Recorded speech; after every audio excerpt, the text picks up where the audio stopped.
All right. Welcome everyone to this, our fourth and final session of Apocalypse Keys. We are about a week late because of the American Thanksgiving holiday, but we are back with as many of us as we could wrangle up for our final session. My name is Sam Zimmerman. I use he and him pronouns. I'm the GM tonight, and we are playing as a part of the Gauntlet community hangouts.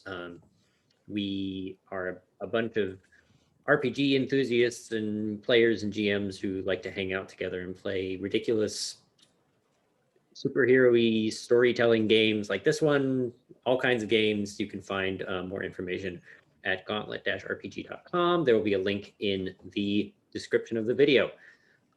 So let us introduce our players and our characters. If you want to give your name and pronouns, as well as the name and pronouns of your characters and a little bit of a description of them. Going clockwise on my screen, I have Chris.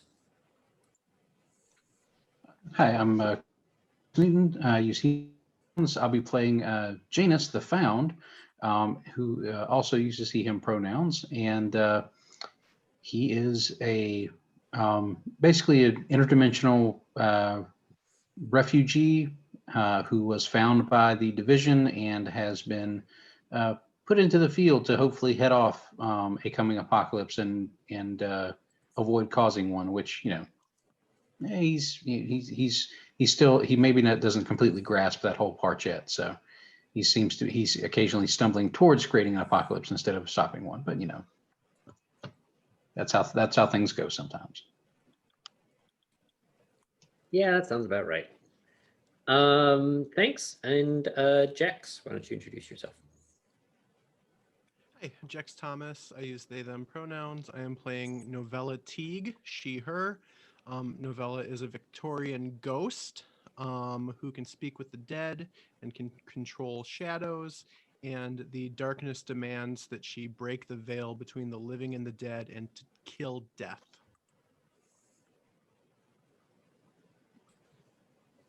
And I saved our last for last. Brandon, why don't you introduce yourself? Hi, I'm Brandon, he, him. I am playing Hope, who is the last, and who is a replicant from a future where the replicants rise up against humanity that has enslaved them and are destroyed in a genocidal war. And I escaped. And my character is torn between her desire to do what's right for her adoptive family and her desire to do what's right for all of her kind who have yet to exist and who will be wiped out without her active intervention.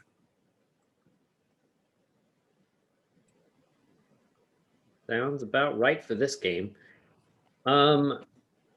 So before we get started, just a quick reminder of our safety tools that we'll be using tonight. We have lines and veils, which we have already kind of gone through. Everybody is checked over those to make sure that they are up to date. We are also using the X card. We are using script change, and we are using the open door policy.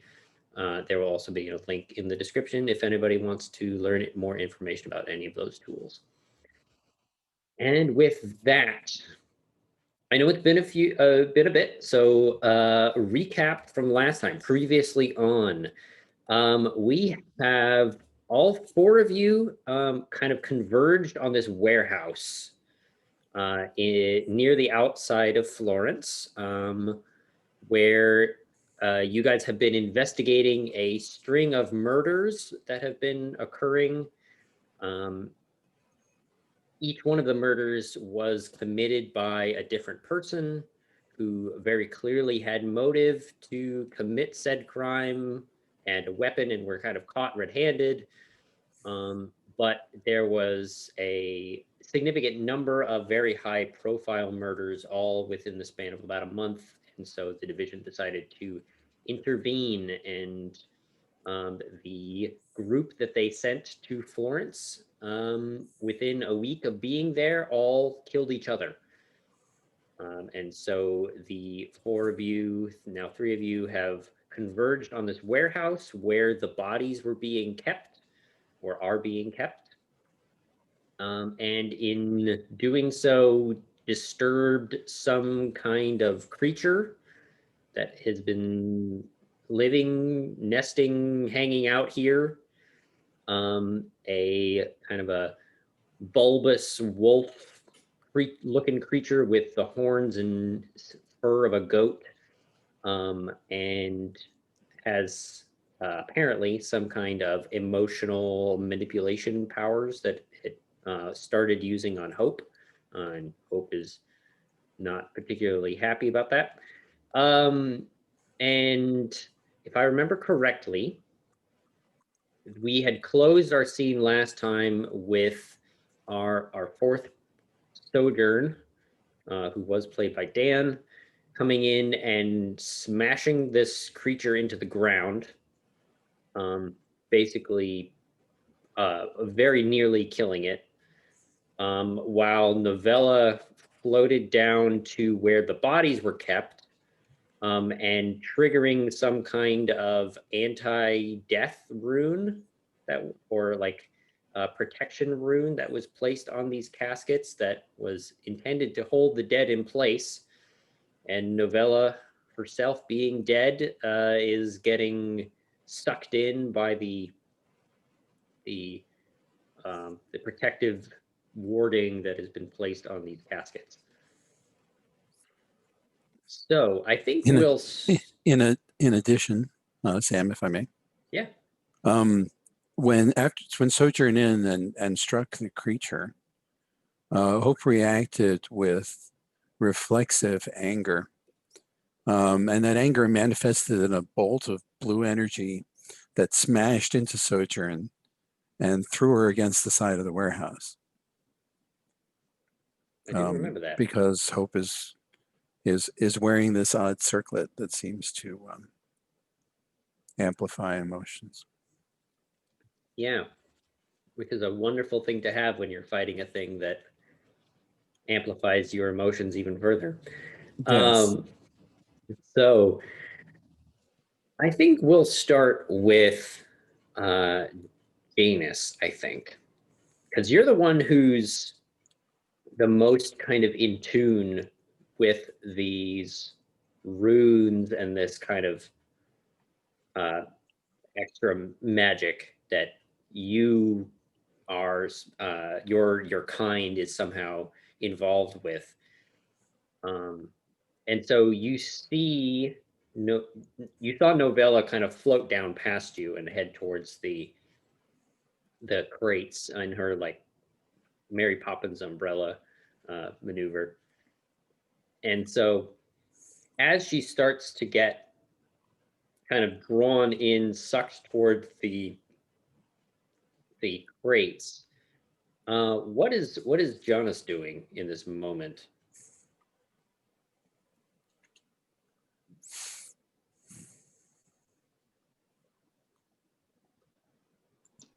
Let me unmute myself first. That might help. I think what Jonas is doing is he's trying to reach out to Novella. Is it visible to me that Novella is being pulled into this rune matrix that's been set up here? Can I see that happening, or is that just something metaphysical that Jonas wouldn't necessarily be able to sense? I think that it's very clear that the runes have like activated, so the patterns on the boxes are starting to glow, and maybe do the thing where the glowing rune has kind of pulled itself off of the crate and is burning in the air in front of it. Also, so I'm going, ah! Yeah, and I figured Novella is probably making some kind of physical, vocal cry of distress. Okay. I think what Janus does is instinctively he sort of places himself between Novella and the rune, and he's trying to basically cover the rune the rune that sort of floated off, cover the rune with his hands, because that's the rune he was scared of before. There's just some sort of really bad memory attached to that's dredged up, and so he's going to try to basically just cover it up. And I think he might I think he's going to overreact and try to destroy the rune in an effort to save Novella, which is probably a terrible idea, but I think that's kind of where he is. Like, he's still a little bit overwrought as well from this whole thing. So yeah, I love that. So he reaches up and just sort of grabs the rune as it's sitting there glowing, and because of he's some weird transdimensional thing, like he's going to literally just try and tear it apart and basically take the energy from it, because one of his terrible. I was going to say, this sounds like you're trying to be the monster. Yep, and one of his powers is power absorption, so like he can basically pull the energy out of things, I think.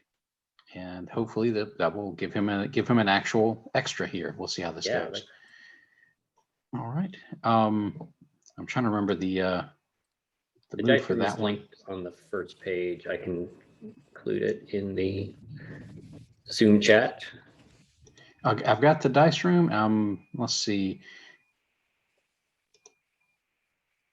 Is this kind of an Unleash the Dark, or is this a Be the Monster? Like I think this is always a little fuzzy. This is Be the Monster. Be the monster. When you do something only your monstrous nature can accomplish. Okay. I'm going to spend my current 3 darkness tokens and see how this works out. Okay.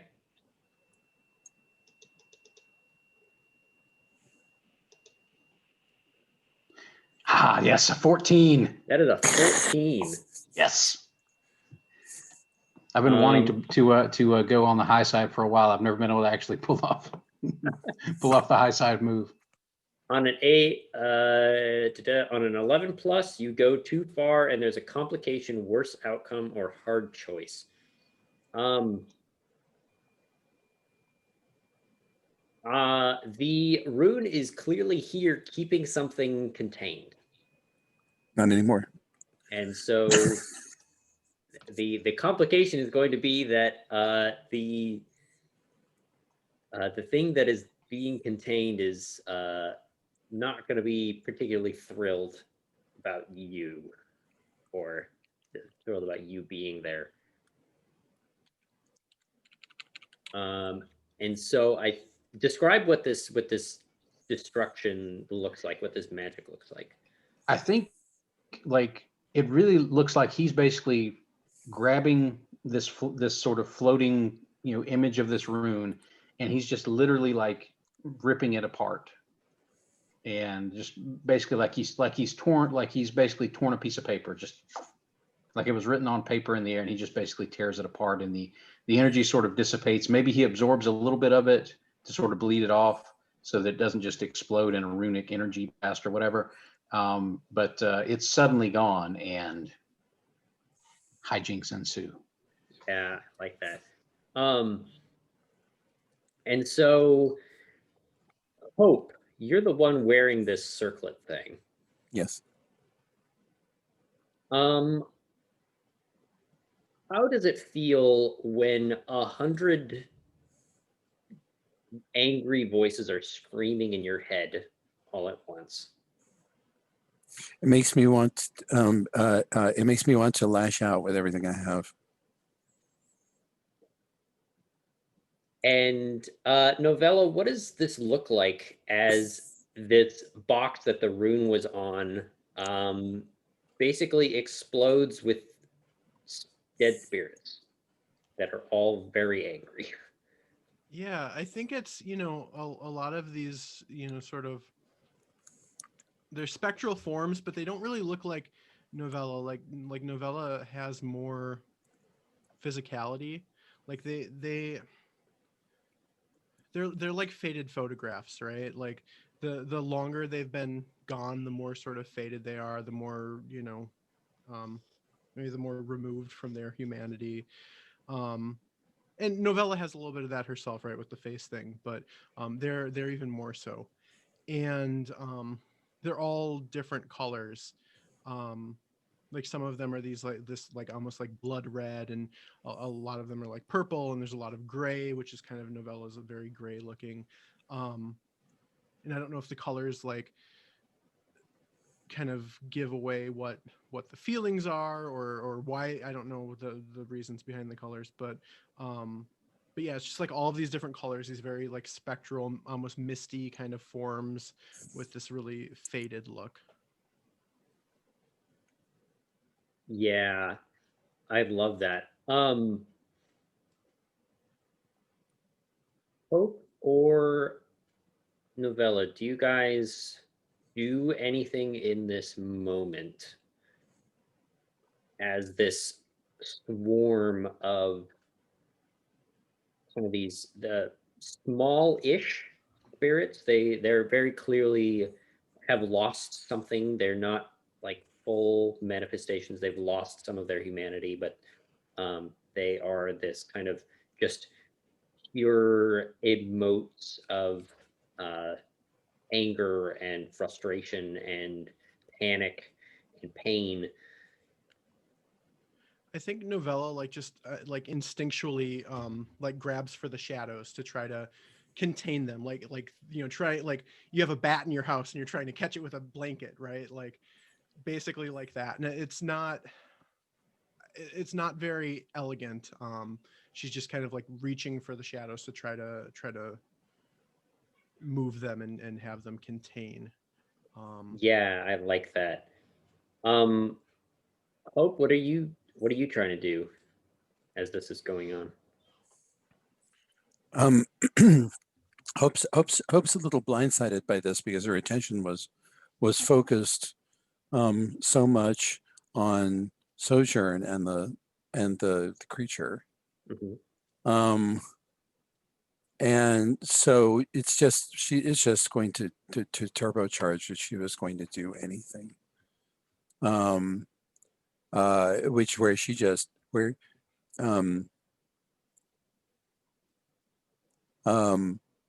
she uh she screams at Sojourn, you know, what are you doing? You don't understand anything. Again, you this this thing is different, but it's the only one there is. And Hope throws her arms uh, around the creature's neck, Okay. and she's she's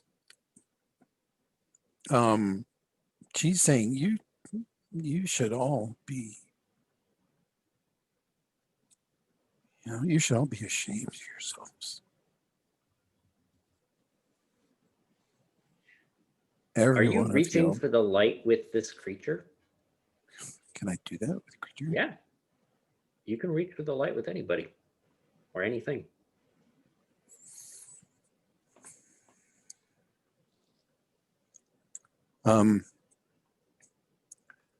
Yeah, I think this is there's a snowball here, but I'll try that one first. Okay. Spend 2.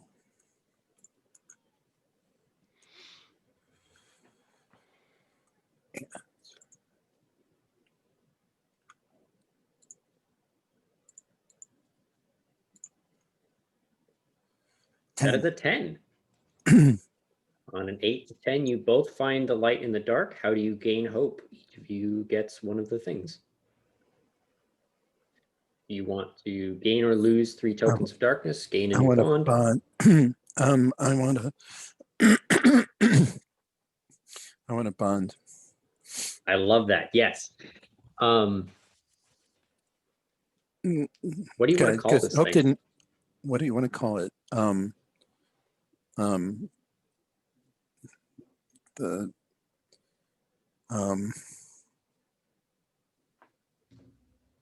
the Bandersnatch. Sure. I love that. After Lewis Carroll's thing. And as you're standing up, or as you like throw your arms around it, you have kind of this view over its back and over its shoulders. And you notice two things. First, the cloak of smoke darkness thing that it had is now flying away on its own.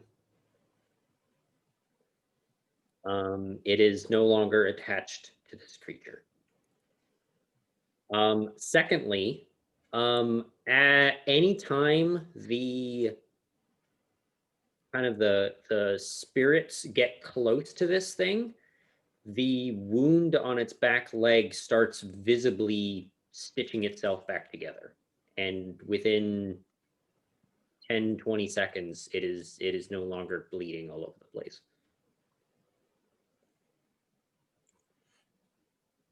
Is the departure of the cloud a possible key?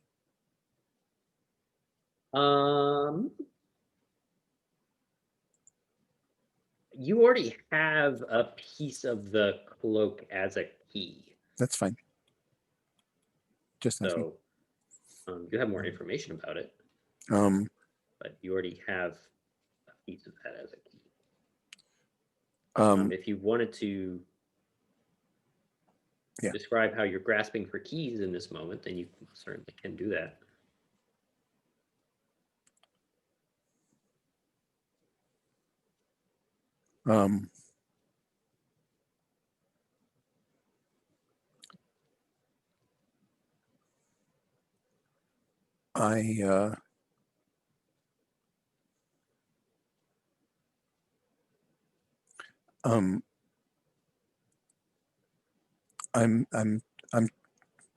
I just think I'm realizing what's happened with this creature. And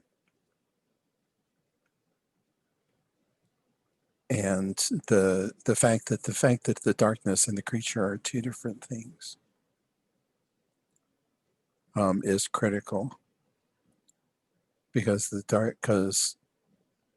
it explains that the creature wasn't an agent here, but just a weapon tool. And I'm trying to feel if that's emotionally significant, I guess. Okay. So the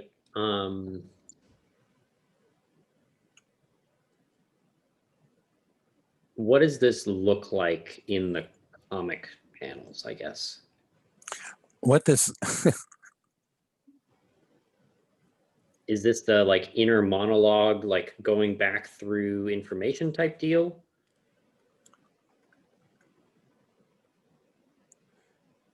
Yeah, it's also Hope saying to this creature,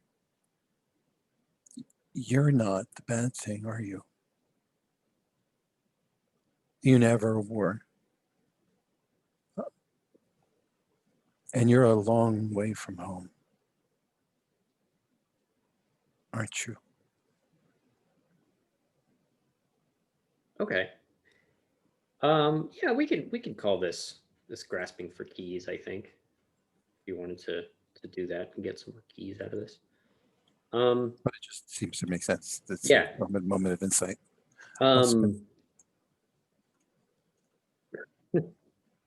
Ready? I'm just wondering if Novella or Giannis want to help out here, or if we're gonna roll this and then just jump over to them, I think. I'm like on a On separate like level from Hope, right? You're kind of floating halfway between everything right now. So Okay. Giannis is like Giannis is down on the floor, Mm-hmm. dealing with like he's there opening the box. Hope is up on the catwalk, and you're kind of floating halfway between the two.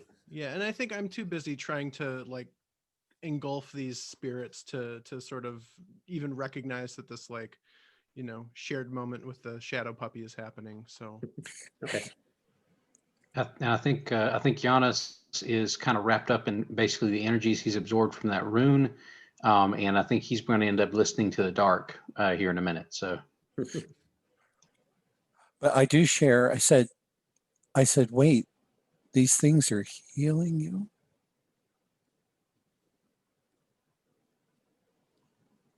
To the Bandersnatch. I don't think it answers, but it's No. fairly It's obvious. just an out loud comment that other people hear. So why don't you go ahead and roll to grasp for keys? All right. Give us keys.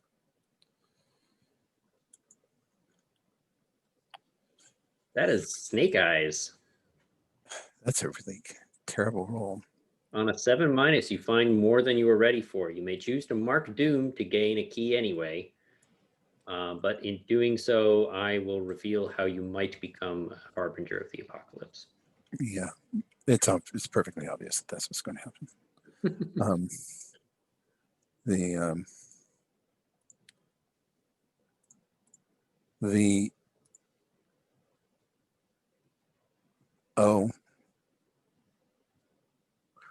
I said, oh, it's so simple.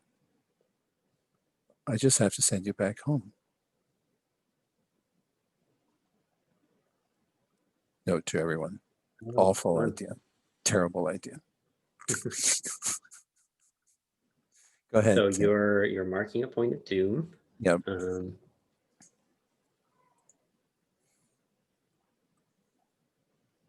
And how you I love the idea of like you have to send this thing home, but I think we will loop back around to that and leave this on a bit of a cliffhanger here. As we look back down at the chaos that is ensuing on the warehouse floor right now, with Novella flying around trying to capture these spirits that are just continually pouring out of the top of this canister. And Giannis is standing next to this just outflow of angry spirits. This is pretty overwhelming for you as somebody who can sense emotions. How are you feeling right now? I think between absorbing the energy from these runes, which I think we established last time is some form of rune from the temple where he was found. So there's a lot of like bad mojo that he gets from absorbing that. Like I think like in the art panel that we see as he basically is absorbing that energy and these spirits burst out. I think we see like across his skin, you see like images of similar runes, including that one, just sort of running back and forth over any exposed skin, like his face, hands, feet. And whereas before, when he first encountered it, he was mumbling to himself, "Not here, not now, not yet." I think he's being pulled into it being here now, and so I think he's listening to the dark. Are you frustrated or scared in this moment? Yes, and he's confronting some nasty stuff from his past with those runes and the stuff matching them up with what he encountered here. So I think he's dealing with some emotional turmoil from the ghosts, number one, because he basically got a face full of ghosts as they burst out of that container, and he's dealing with all that stuff from his past. So yep. So I think he's taking it pretty hard. Why don't you roll to listen to the dark for us? Okay, I don't have any darkness at this point because I just blew it all on that last roll, so it's just going to be a standard 2d6. Let's see how this goes. That is a 5. That is a 5. Yes. On a 7-, the darkness will speak, and you must listen well, child. You must immediately act towards what the darkness demands. Your darkness wants to open a permanent portal to a dark realm. Yep.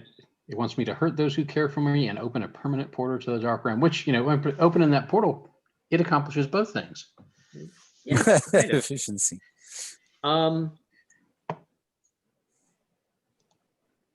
So I think what happens is the runes that start playing out on your skin start to move and line up, and you start speaking involuntarily. And as you speak, the runes light up in like a in a line. As you say the rune, it lights up, and you're just chanting and repeating this phrase, and you've almost kind of turned this rune inside out. By destroying it, you are kind of reversing what it's doing, and you're actually like, you can feel the energy of what you're doing pulling and almost essentially creating this like field in front of you, like a vacuum that's almost pulling these spirits out of wherever they are and into this world. Novella, you can hear this speech. Do you recognize it? I don't think I understand the language, but I definitely recognize the cadence and the sounds of it. And I would like to try to find a glimmer of hope in the dark, which is my doom move. The future is made of our memories. You died and you shouldn't have made your way back. You know that fate can be denied. When something comes to pass that you cannot allow, tell the keeper how time stops and the harbinger of the apocalypse within you beckons. So I've kind of seen this like a resist sort of thing, like in Blades. So I think, yeah, this portal or, you know, whatever. But I can shift events, which would be marking doom twice, or rewrite reality entirely by marking it 3 times. But I'm just going to do the 1 time, which gives me a glimmer of hope in the dark. So I mark doom, and the keeper will tell me what small advantage I have that can't be taken away. I love that. That's amazing. Yeah, these doom moves are cool. Are you sure you don't want to rewrite reality entirely? Because that's amazing. But I only have I only had 2 free doom to mark, so you can get another doom move. No. True. I think that the advantage you have in this moment is that you've heard this language before. You've heard this happen before. And you kind of recognize what's going on because it's what happened to pull you here. Oh shit. Okay. I think that is very overwhelming for Novella, and as much as a ghost can have like a panic attack, that's like sort of the feeling that starts to come on, and I think I'd like to listen to the dark. Yeah. He's basically creating hundreds of versions of permanent ghosts. Giannis, you had your... If Novella's right there and is listening and is about to listen to the dark, I have "You Are Not Alone," and I'm right there. You do? And what does this move do? I reach out to them psychically and tell them why they shouldn't be afraid. And I can take the test for them instead and listen to the dark with an advantage, rolling 3 dice and choosing the best 2 for the roll. I was excited to roll dice, but I like that a lot. So I love that. That's great. So, how does the real Giannis kind of push through this force and reach out to Novella? I think Giannis's mind is able to do this because basically what's happened is these runes have sort of occupied his physical manifestation on this plane. So they're just using his body basically to do that, but his mind is basically just locked off from that. So his mind is free to act. It can't act through that physical vessel right now because it's locked up in that ritual chant. But I think Giannis's mind, I think Novella recognizes it because, you know, I think they've been around enough for her to recognize how Giannis's weird empathic communications work. And I'm not sure if it's a definable message, like as far as like an actual speech, but I think it's this wave of like of emotion from Giannis that basically leaves Novella with this impression that this is why she was here, to stand basically at this threshold again and make sure that things go the way they're supposed to this time. I like that. Like a feeling of serendipity that's actually good serendipity as opposed to the, you know, the way we normally get it. I love that. So why don't you roll to listen to the dark again? Okay, so this will be 3 dice and take the best 2. So let's see how this goes.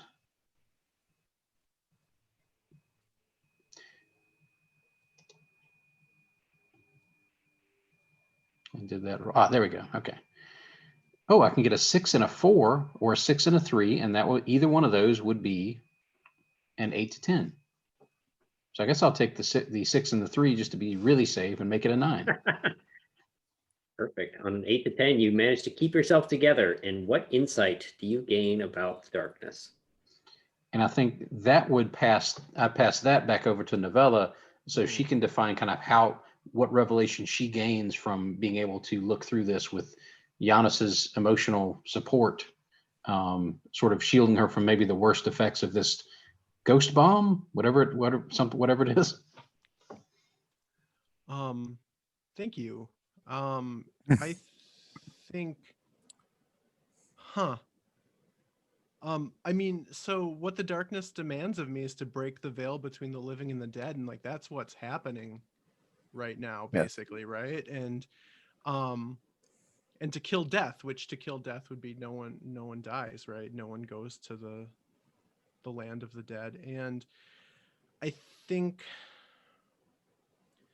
Novella feels a clarity, especially with her sister gone, that might be what the darkness demands of her, but that is not what she wants. And she wants to, I guess, embrace death in a non super gothy way. Who Hurricane Novella super goth. But like, yeah, I think, you know, I think that at this point she, you know, sort of diverts all of her energy, and she's both like trying to use the shadows to do this, and you know, speaking with the spirits, and kind of everything that she can do, and it's taking all of her energy to try to maintain the veil between life and death, and to stop this from happening. That's amazing. I think that's Be the Monster. I think that is, you are being the monster when you are accomplishing something only your monstrous nature can accomplish. All right, I'm gonna spend spend 2 of my 3 darkness tokens, I think. And 2d6 plus 2. So it's an 8. That is solid. Good. You and the monster act as one, and you do it.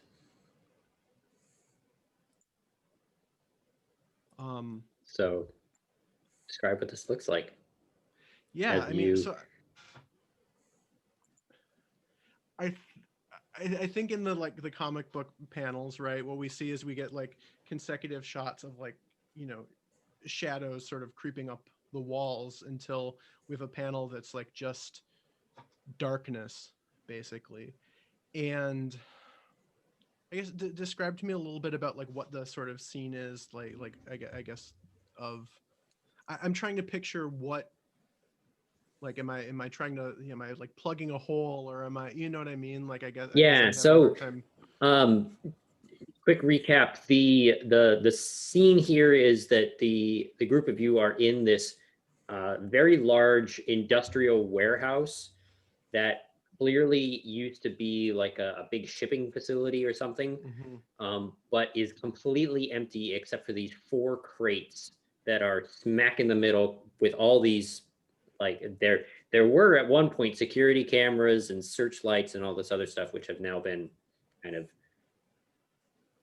dealt with / are on the fritz from all of the magic going on everywhere. And one of these crates has burst open, and all of these spirits are basically pouring out of the top of it. Yeah, so I think we get those panels of like kind of the darkness, and maybe they're actually intercut with like trying to think of like what this might look like. I mean, definitely like images of like Novella being like expending like more energy than she has. And I think it may be like the final panel in this sequence is the crate shut again, maybe like kind of cloaked in shadow, and Novella basically passed out on the floor, and she looks alive. She looks like not a ghost, and she's basically unconscious, I think. That's fantastic. Yeah, Brandon. Yeah, no, it's fantastic. Oh, I know I think I figured out how to do the doom thing that you're talking about, if I may. sure. We should Okay. loop back around to Hope. Well, we're looping back around. Time and space are a twisted skein. So Janice has been chanting to open this portal. Yes. Which is a portal to someplace terrible that we don't know very much about. As best you can tell, yes. Yes. So what I'd like to suggest happens is that the portal starts to open and Hope steps out.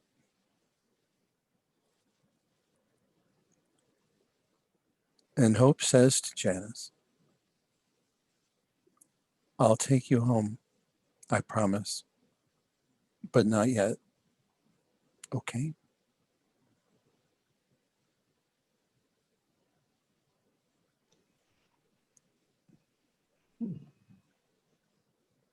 How does Giannis react?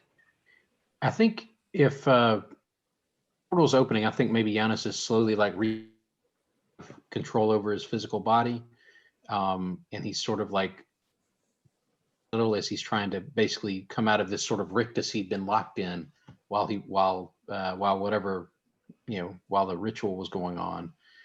And I think he sort of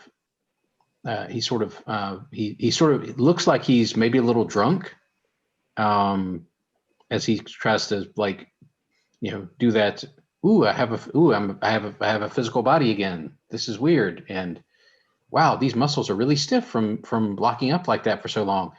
And he looks at he blinks a couple of times, and that sort of weird, glassy, like I'm definitely not Giannis look he had for a while he was doing that ritual is gone.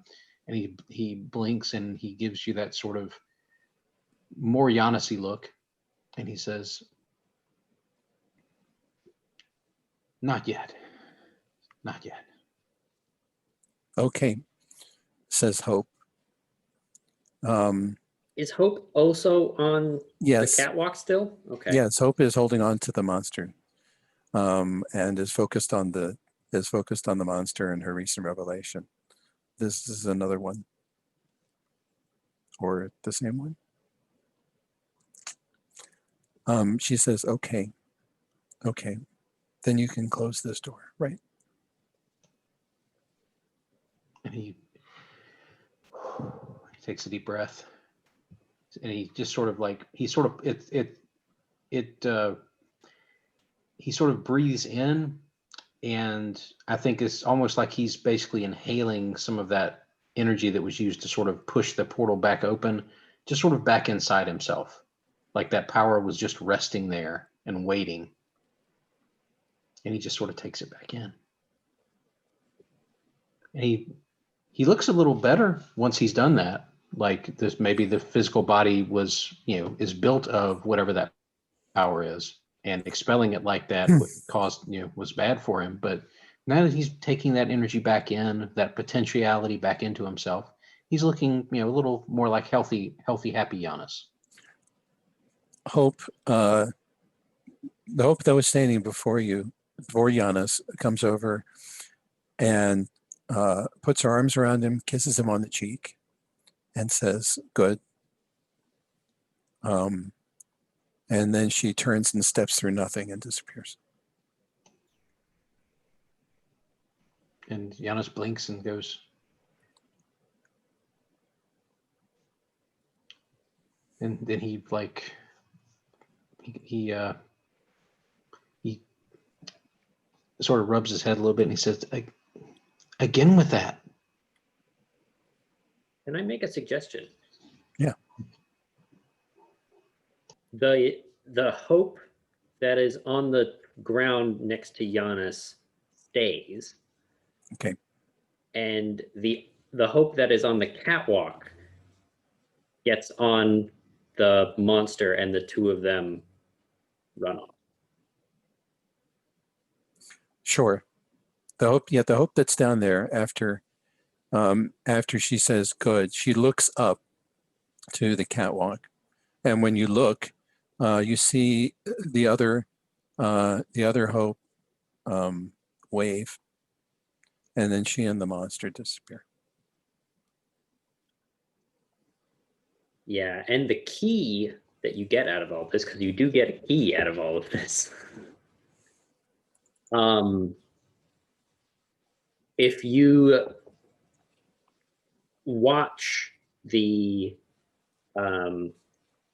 area that, if you go back up to the catwalk to kind of look around where the monster disappeared and all that stuff, you get this heavy salt smell, almost like a mix between low tide and a little bit of rotting fish. Not a good smell, but it's very strong. It's very distinctive. Gotcha.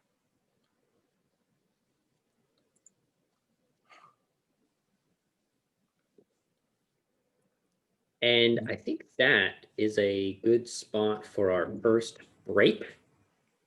If we want to take a 8-minute break, that'll get us back at the top of the hour. Does that sound good to folks? Cool. In that case, I will see you all in 8 minutes. All right, we are live again. We are back from our break. So I would like to hard frame us back in the city, because we do have this the scene of the crime that has still been kind of unexplored. And we do have some interest in heading back there. I know Novella was interested in poking around at the scene of a lot of these murders to see what's going on. Giannis does bring up a good question. Did we get left with good hope or bad hope? Is there a difference? That this is a conversation that I think we have to have. Yeah, is that a conversation you guys have on the way? If on the way, there should, if there's not a conversation, then everybody's being very, very quiet. I mean, Giannis is going to yammer, like he'll talk just to fill a Sure. void. Whether he actually like gets around to asking any real meaningful questions or is talking about like the weather or like a cat that he saw, is an entirely open question. Well, Hope will say, Giannis, it's not going to.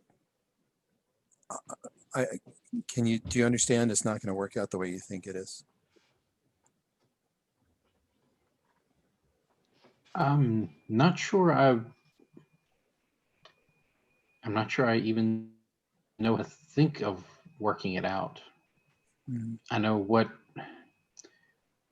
You there's think like about this. it. You think about it a bunch. There's like this gravity that's just pulling me towards a certain point, and like I get to that point, and I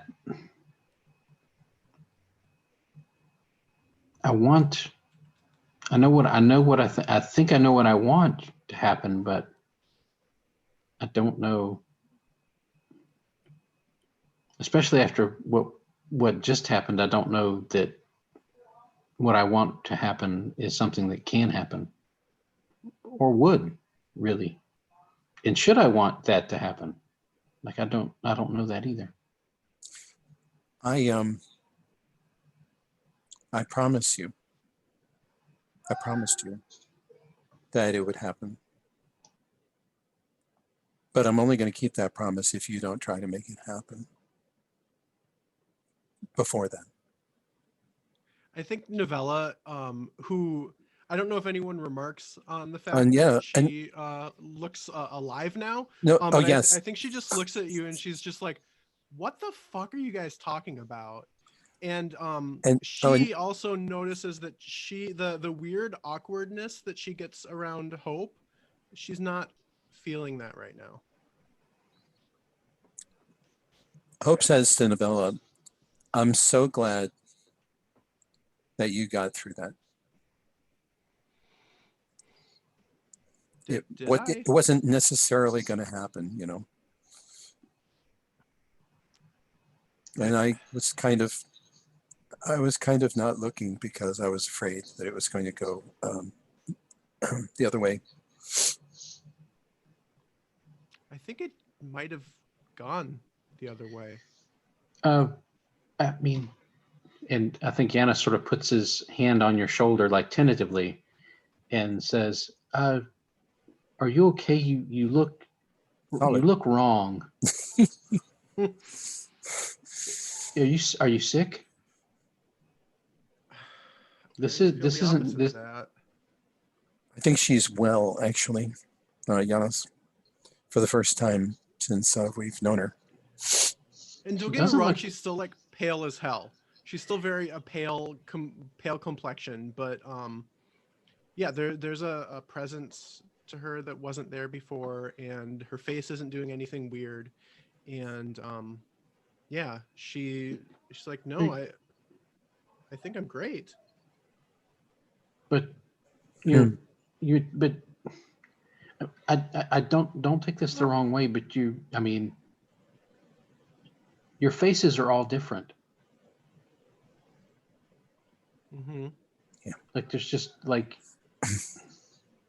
it just, and he sort of tentatively like sort of pokes your forehead, and like it's not changing, right? Like before, it like it changed like when I looked at you from, and he says some weird word, and then angle, I could see, I could see what the other, but now You like could see it's, Clara.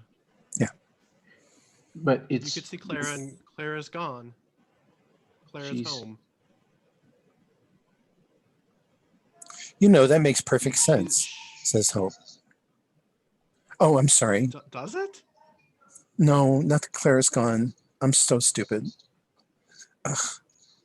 I was It's answering the fine. wrong question. Hope it's fine. It's Let's get Let me get answer- on with this. let me answer your question though, because I want to. What we were talking about is that Yanis wants to go home. Because he's not from here. And so I promised that I would take him home as long as he didn't try to shortcut that, which is what I think he was trying to do back there. I think if I've learned anything in the last little bit is I don't think we can shortcut anything. No.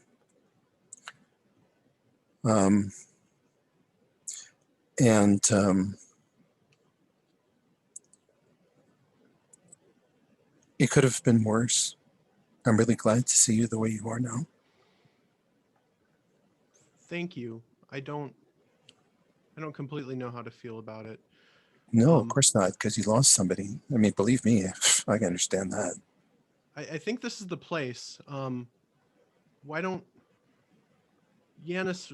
Why don't you take point Okay. and Hope cover Yanis, and I'll. Can I?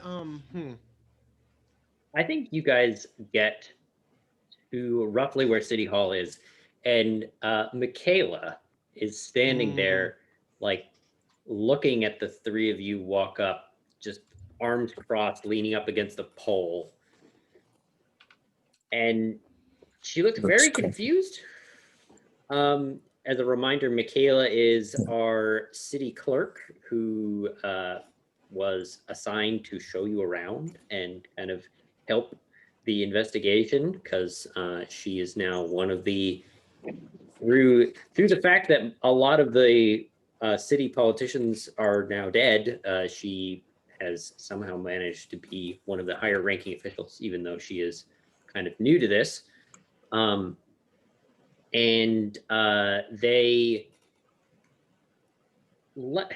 Sojourn and Novella left her in a very different state than they are now arriving. And so she's going to kind of put an eyebrow up.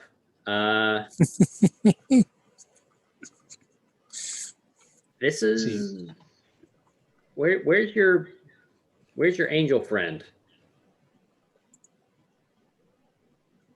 She had to go.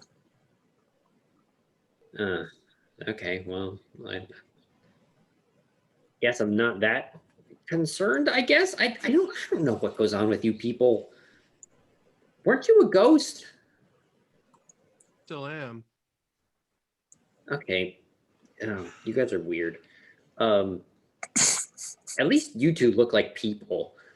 I think Giannis sort of walks up with that weird sort of like, look he has, and he's sort of like, looks like he's going to basically just like, sort of like touch her shoulder.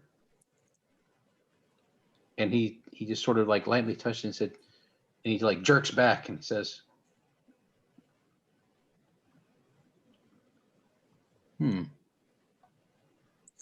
I say to her, oh, sorry. Good. I don't know. Come on. I say to Michaela when she says, "You guys, at least you look like people." Tope says, "Looks are deceiving." At this point, I don't really care. And she kind of like pulls a badge out of her breast pocket and just kind of waves it in the air, and walks toward the like an employee entrance, kind of on the side of the building, and buzzes into the door and throws it open. Come on, get this over with so I can go home and stop dealing with this nonsense. Where's home? Says Hope. That's Telling slightly you where I alarmed tone. live. Oh, is it? Oh, you mean in Florence here? Oh, fine. Yeah, Michaela, in you'll Florence. you'll get used to this. Are you from Just- Florence? Yes. I didn't like grow up in the city. I grew up in Bologna, but Is it better? Is this nicer than Bologna? it has its ups and downs. It's a bigger city. It's really pretty though. But Bologna has good food, right? Yes, Bologna has the best food. Everyone tells me that. It is tasty, but I've heard that many times.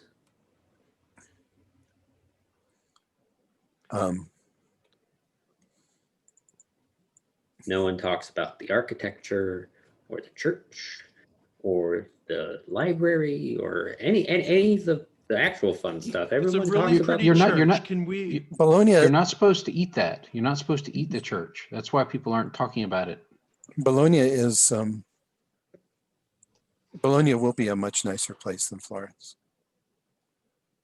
So you might want to go back at some point. She kind of leans in a little bit. When? Like 2 years. tomorrow? Oh, 2 No, years two- isn't that bad. I thought you were gonna say like in 400 years from now and be all mysterious. No.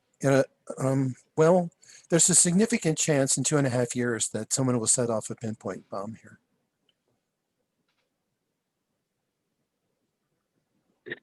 He just like turns on a heel and walks off down the hallway. I'm just Novella saying follows her. that it's not necessarily going to happen because time doesn't work that way, but it could, and it wouldn't be a good place to be if it, Hope is saying this as Hope is chasing Michaela down Yes. the hall. I'm just, never mind. You see, nobody And- really wants to know. And you guys come to essentially what looks like a cubicle farm. It's a large room that's been there's some police tape that's boarding off the doorway. And when you go in, it's very clear this is like a whole set of small standing cubicle type offices for junior staff and clerks and secretaries and that kind of thing. And then there's a whole line of offices along the wall that are used by the kind of the higher up members of the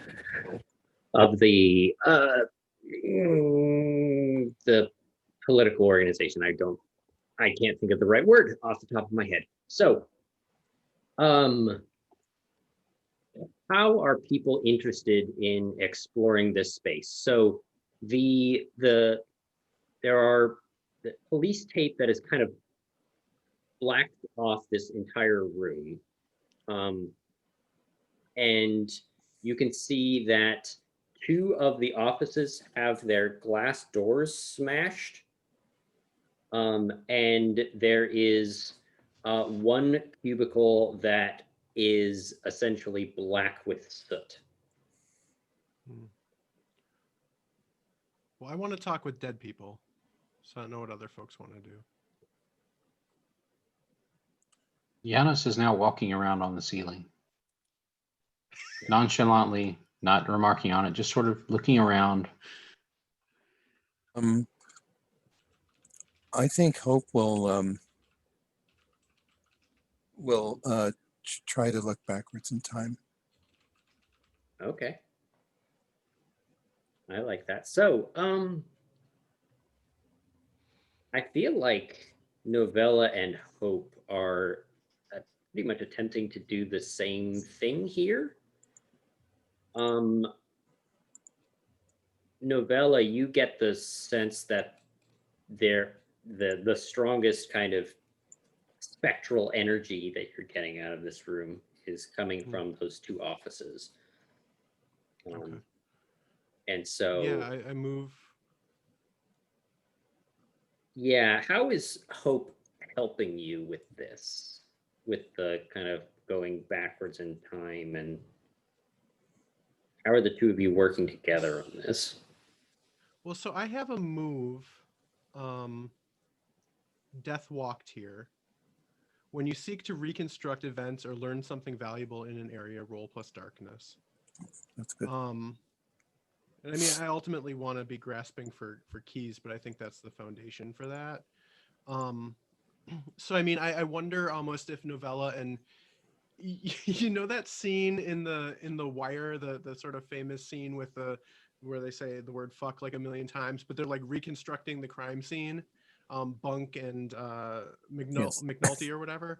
I think it's like that basically. This is like the closest we'll get to like a Novella Hope buddy cop movie, and like sort of just talking through the events, because what Hope sees isn't necessarily going to be the same as what Novella's picking up from like talking with the spirits and so on, because it's looking at the same thing from different angles.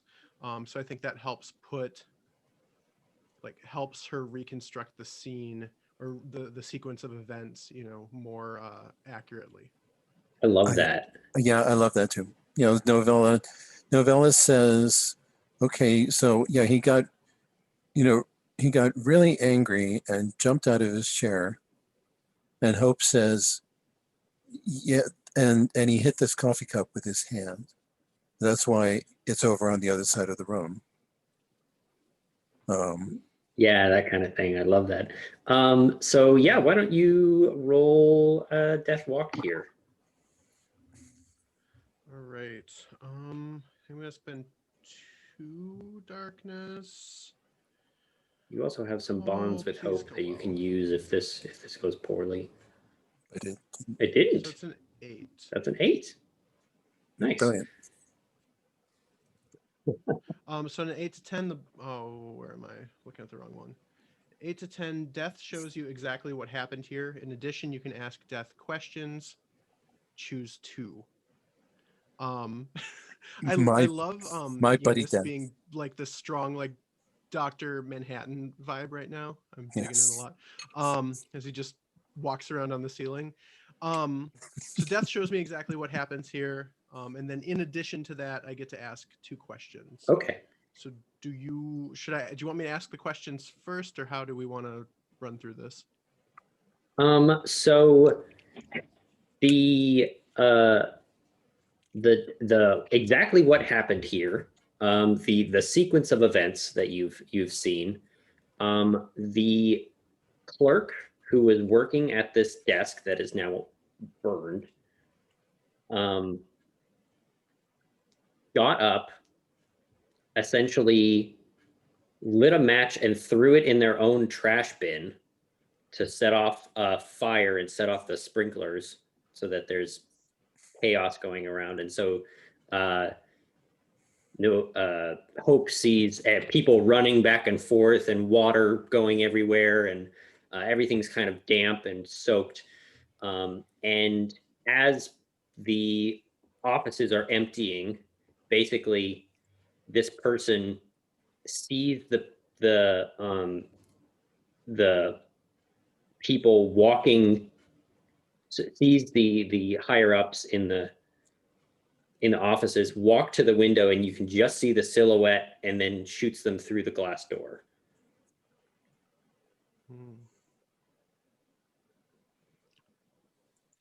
What glimpse beyond these events can you show me? The glimpse beyond the events.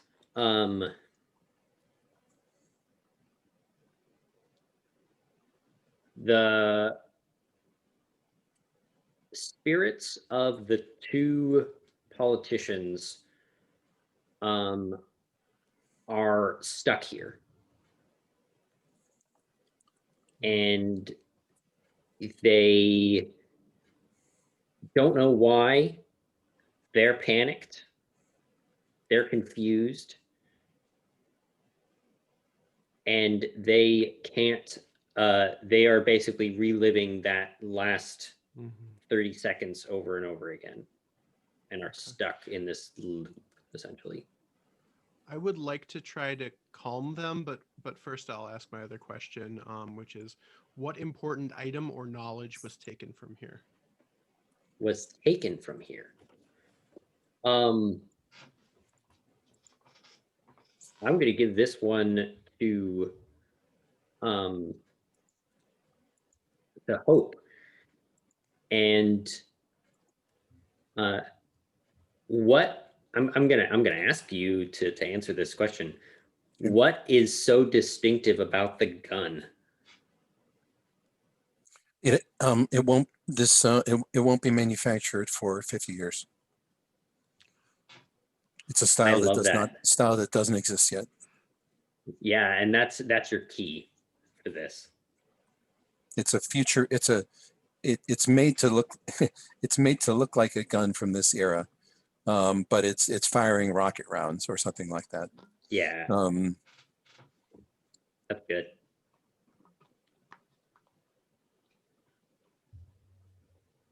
And so I love that. Giannis, you're walking past all of these broken sprinklers that are still kind of dripping water as you're kind of wandering around on the ceiling. There's this, you get to one spot, there's this big patch of like smoke stains on the ceiling and soot that's just kind of rubbing off on the bottom of your feet. What are you looking at while you're up here? Well, I think what he was doing, like, as they were doing that sort of like crime scene reconstruction, Giannis is sort of walking back and forth between these points that they're talking about. It's like, oh, well, he hit this thing and it fell over here, and so well, Giannis is walking over here, and then and then she did this thing, and then he runs over there, and trying to basically keep up with what they're doing, and doing a really poor job of it, because honestly, he's just getting really confused as to how, number one, he doesn't really grasp physics in this plane all that well to start with. So like why things fell in a certain way, or why they went that way versus this way, or why they didn't just, why they didn't just fall right where they were. He's missing a lot of physical context for that. So he keeps losing the argument. So he just ends up sort of walking in a circle until he sort of walks over to where the to where the fire was.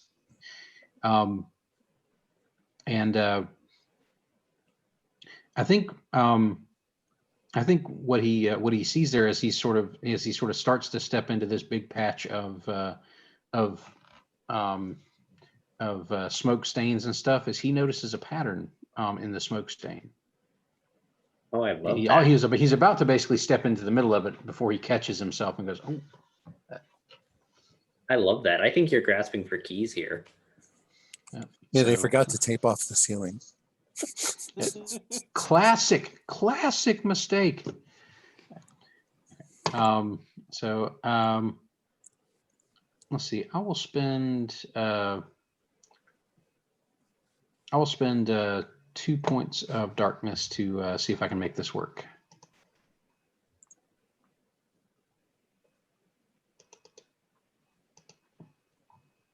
That is a 10. That is a 10. Right on. You guys are rolling really well today. Except for those two horrible misses Except right for at the beginning. yeah. On an 8 to 10, you uncover a key of the apocalypse. The keeper of the doors will tell you what it is. I love this idea of the smoke is in patterns that almost look like I think the closest that I can think of is like henna. Like these like long swirling, very dark lines with these dots and branching swirls that are kind of coming off of it.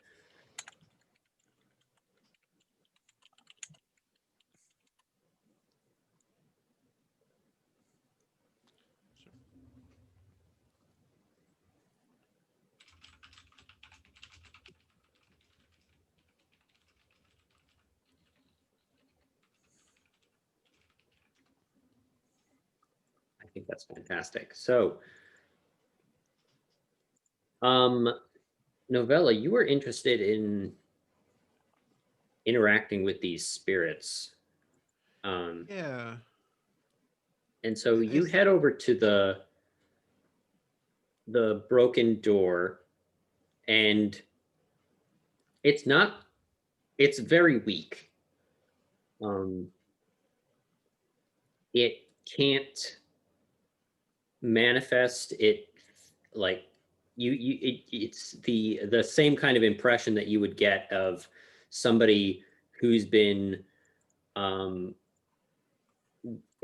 like exhausted to death, like worked to death.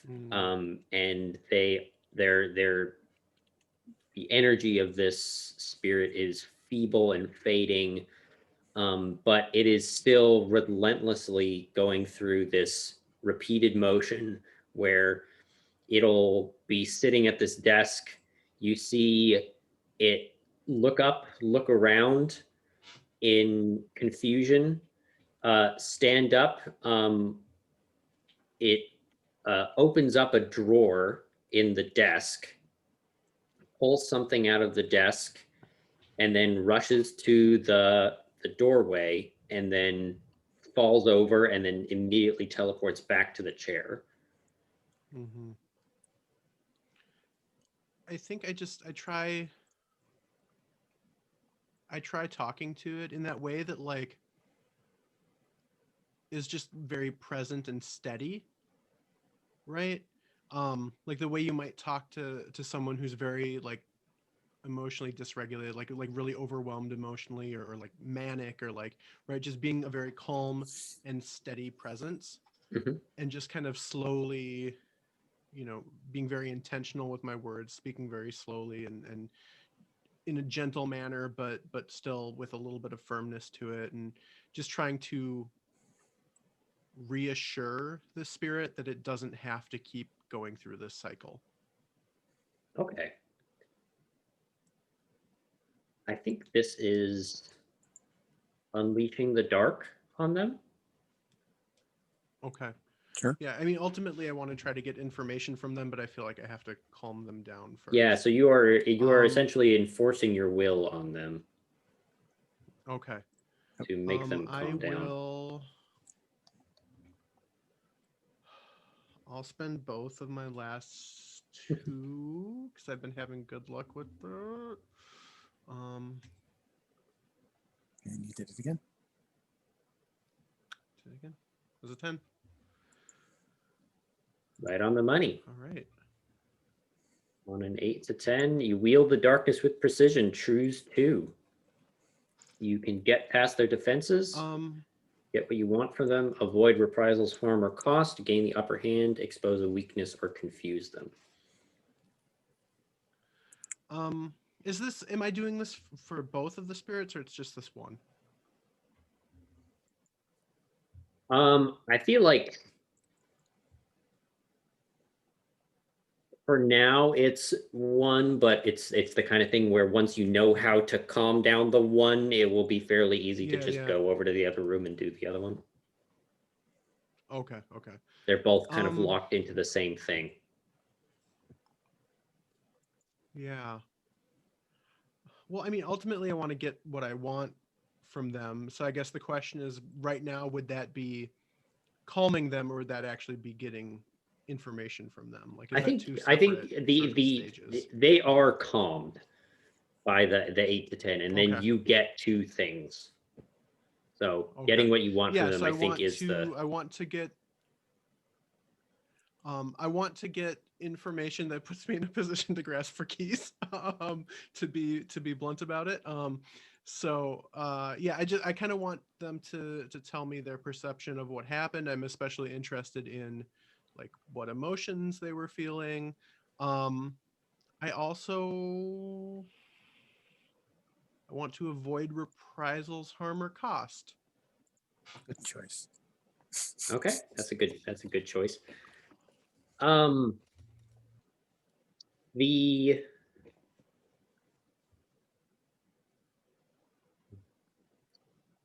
The get what you want from them.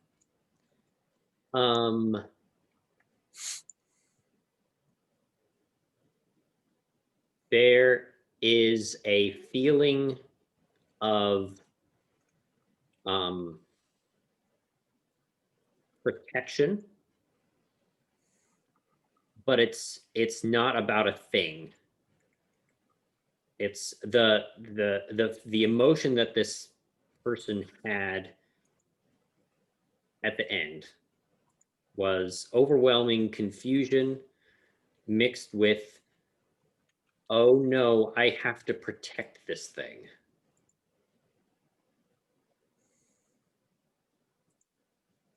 I think That's I just strange. I push, right. I push forward a little bit. I you know, I asked, you know, what are you protecting, and from whom? This And is grasping for keys. yeah, cool. We got there. All We right. got there. I don't have any darkness tokens left, so let's see what happens. 11. Okay, So, on an two 11 tokens plus, You- wouldn't have done me any good there. You Um, can do you want to, you spend can a use a bond. bond to pull it down. Oh yeah, that would be cool. You've got lots of bonds. Well, Sojourn isn't here, so I'll obviously use a Sojourn bond. Um, You have to say how. no, Oh, I think, love that. Like, what did Sojourn teach you that you're using Yeah. in this moment? You know, we were talking about what was the ghost cop, whatever cop last time. Ghost I think it's cop, that kind of cowboy? thing. Right, Ghost cop, right. bad cowboy? Yeah. I think it's that, right? Interrogation, how to put pressure on someone, how to do that effectively, how to do that without them realizing it's happening sometimes, when that's what you want. So yeah, I think it's like how to interrogate someone. Yeah, Is and what you're Sojourn taught. channeling it. Like this spirit is panicked, and so you need that forceful presence to kind of like snap them out of it. And the key that you get out of this is a folder with a bullet hole in it. Mm.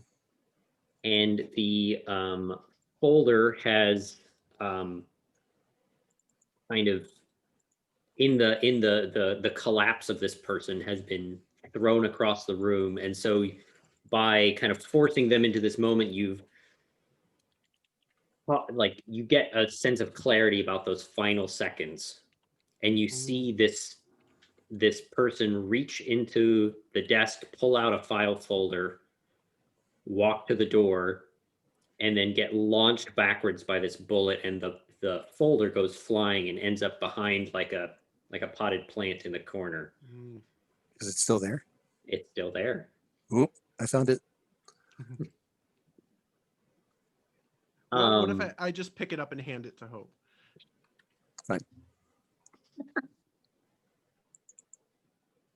It is a building permit,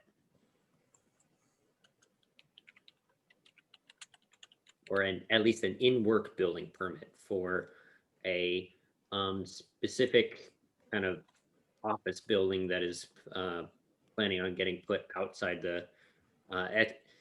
It is planning on being built right next to the Duomo, which is very unorthodox. Yep. And you are amazed that it has anybody even bothered to put it in. Because it would be like somebody trying to build a skyscraper right in front of the Eiffel Tower or something like that. Right.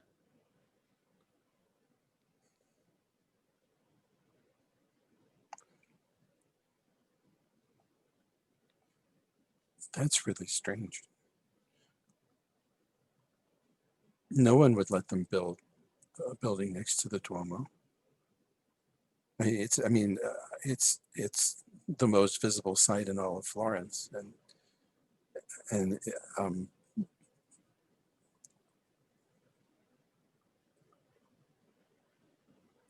and he was trying to protect this. Are you trying to declare what the truth of the mystery is here? Or Well, I have some of it, but yeah, I mean, I have to make a reconstruction, right? So yes. so you just have to declare what the truth of the apocalypse's plans are. You don't have to make any kind of reconstruction. You can if you want to. That's a very fun scene to do. No, no, no. I mean, the apocalypse. I don't know. They're trying to destroy Florence, not by blowing it up, which is ultimately how most of it's going to be destroyed. Oh, I'm so stupid. Of course, this is a step.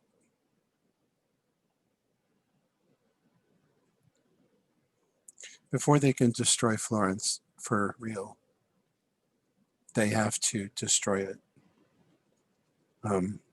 They have to sort of kill the ancient city.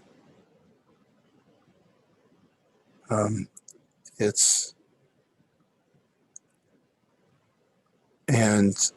in order to do it, they have to start to destroy the heritage of Florence, the most powerful symbol of it.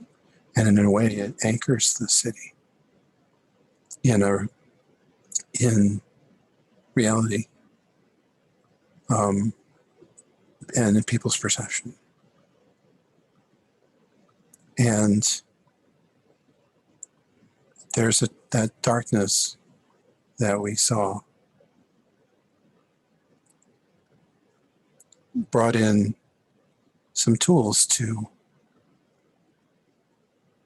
try to cause enough harm that this could be possible.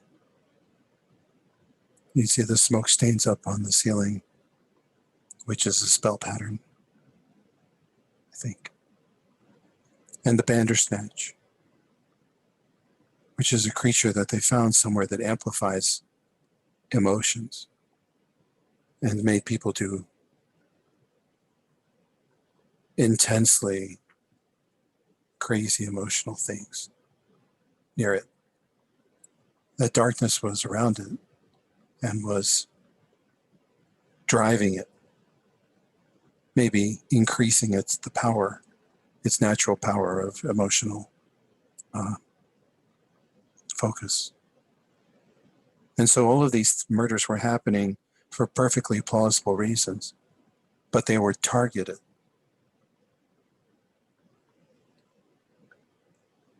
At people who wouldn't have killed anyone, wouldn't have done anything, except that they were all of their bad passions were being amplified. And so they acted. I mean, so many of us, maybe all of us, have things that things that we want to do, which are terrible ideas, and we keep them in check because we have to, in order to get along and not to cause horrible things to happen. And it was breaching that and basically pushing these people to go, yeah, do that thing. You know, it's right to act on this. It's right to take your revenge or to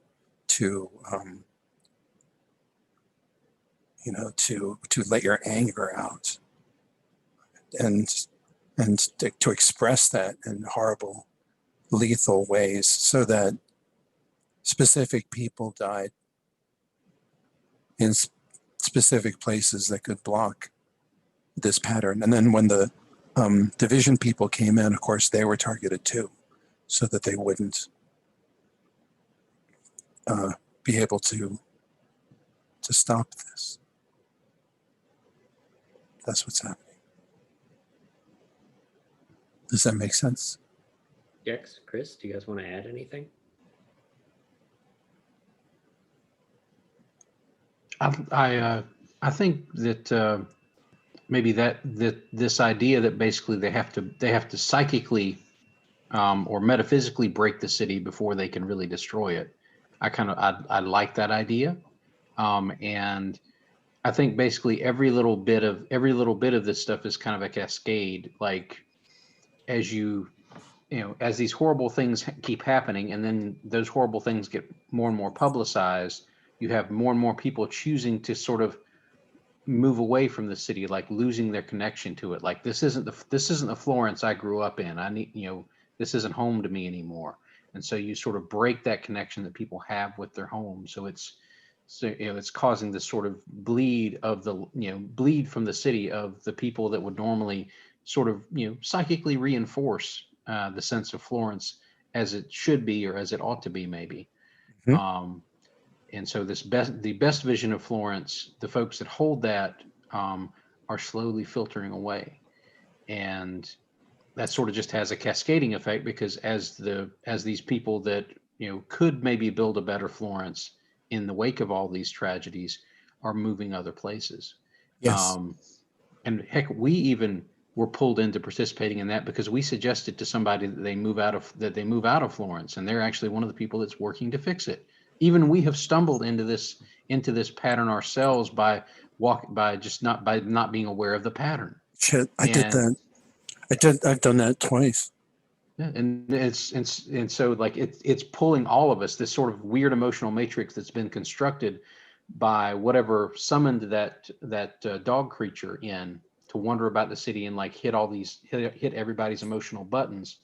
Like that's caused just a upset that's sort of kept us all on edge, and we've all been affected by it without even realizing it. Like that's what allowed Giannis to be triggered into activating that portal. Yes. That's what drew Novella into all of the all of that creepy ghost stuff that ended up with her now not being a ghost anymore, maybe being part ghost. Like what, I'm not sure. So there's just all sorts of that sort of stuff, just sort of that's pulling everything together in this sort of like domino effect, and we just got to figure out where that next domino is going to fall and try to stop it. Yeah. I think that's the recognition, right? That as we step back and we're able to kind of see the pattern a little bit more for what it is that we realize that this has been happening to all the cities, right? And it's not just now, right? It's been going on for forever. And yeah, kind of, I don't know if we can I guess that's maybe what the result of this role will be, right? I don't know if we can Right. figure out where is next, but I think that's the thing that we kind of all realize, right? It's that it's happening gradually in stages and kind of, like a spiral. So we have to find the next point on that. Yes. And what you were saying about the people here and the tourists too, right? Because enough violent things happen in Florence and people go, oh, well, maybe I'll go to Rome, or skip Italy or something. And so they care less. Everybody around the world starts to care less. So now we find out. I love that. So I think this is where we roll. I'm going through your list, and you forgot one. Oh. The gun from the future was a key. Oh, yes. Yeah. So you are actually at 11 keys.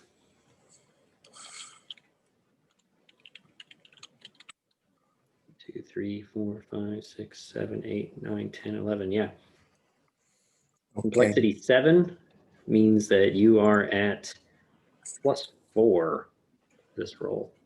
Okay.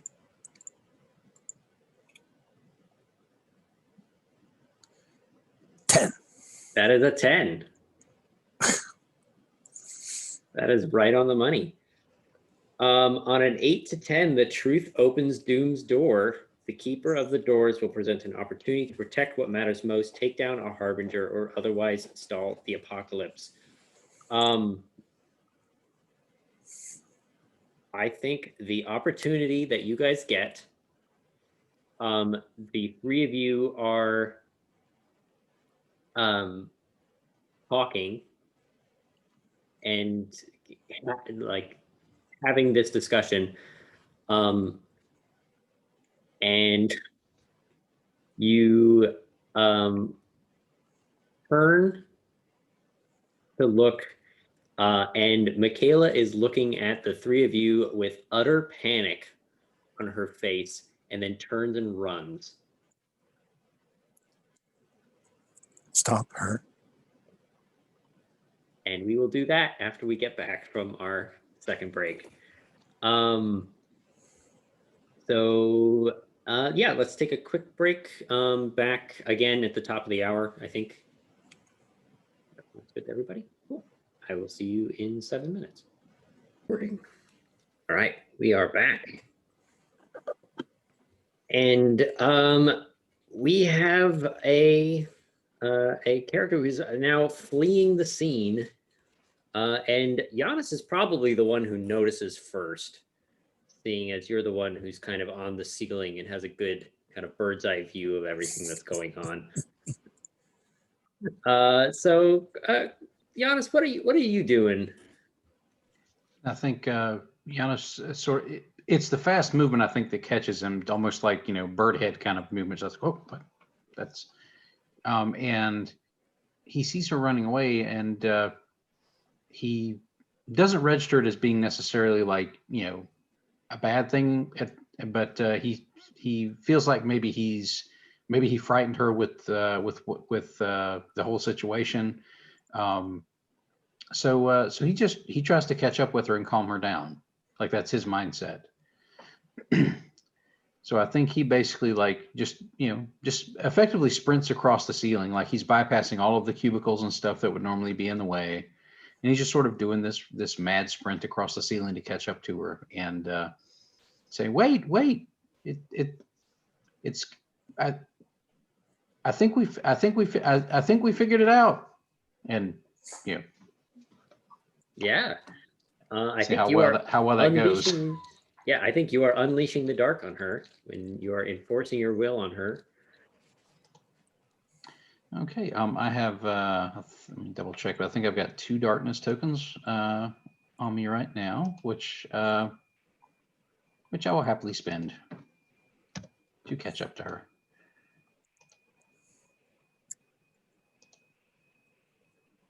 That is a 12. Ooh, that is a 12. Let's see. Well, I do have some bonds with Sojourn, who is not here.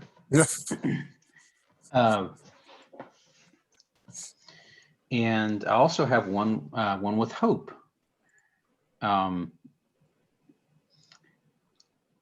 So I think I can I spend bonds from 2 people at once?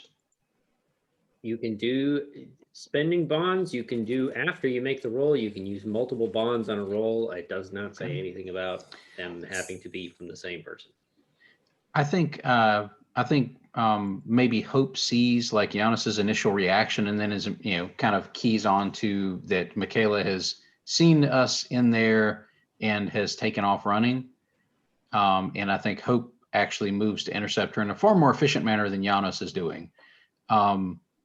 And so Michaela has to maybe like shift directions, which puts her more into Giannis's path. I think she attempts to avoid Hope, but that ends up with Giannis having a better chance to catch her. And I think he has learned something from Sojourn in that people don't really expect to be pounced on from above.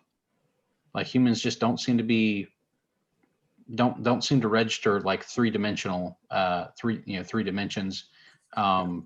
They just tend to look side to side and in front and back, and so I think she gets distracted by Hope running at her from one side, and Janos just sort of like hops down almost directly in front of her, and maybe she kind of almost basically collides with them, and they just collapse. Because Janos isn't like trying to tackle her, he just gets in the way, and she's running full tilt. Yeah, so on an 8 to 10, you wield the darkness with precision, and you get to get past their defenses and inflict a condition, get what you want from them, avoid reprisal, harm, or cost, gain the upper hand, expose a weakness, or confuse them. Let's see how I think this would work out. I don't necessarily want to inflict a condition. So I think I'm going to do get what I want from them, which is basically she's stopped. She Okay. can't she can't get away. She's trapped basically between me and Hope. And I'm going to also get what I want from her. Basically, she's going to blurt out whatever she's worried about. Okay. I don't think she's gonna blurt it out. I think Okay. so. You did not pick to avoid harm or cost. So I think she hits you like a truck. You were not expecting that from a 5'4", 5'5" kind of small woman. Maybe Giannis was kind of expecting that. I'm not sure how Giannis's brain works, but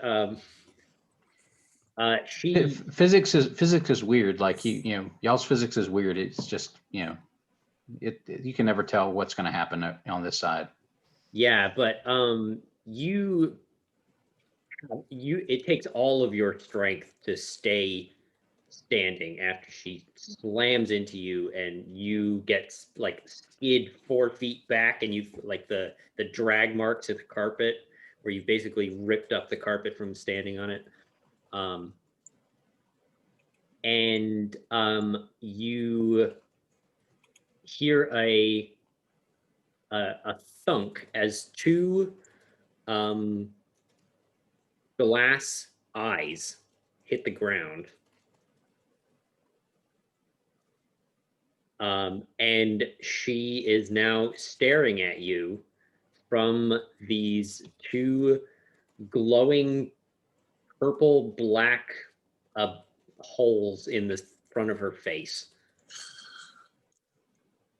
And she snarls and says, "Get out of my way now."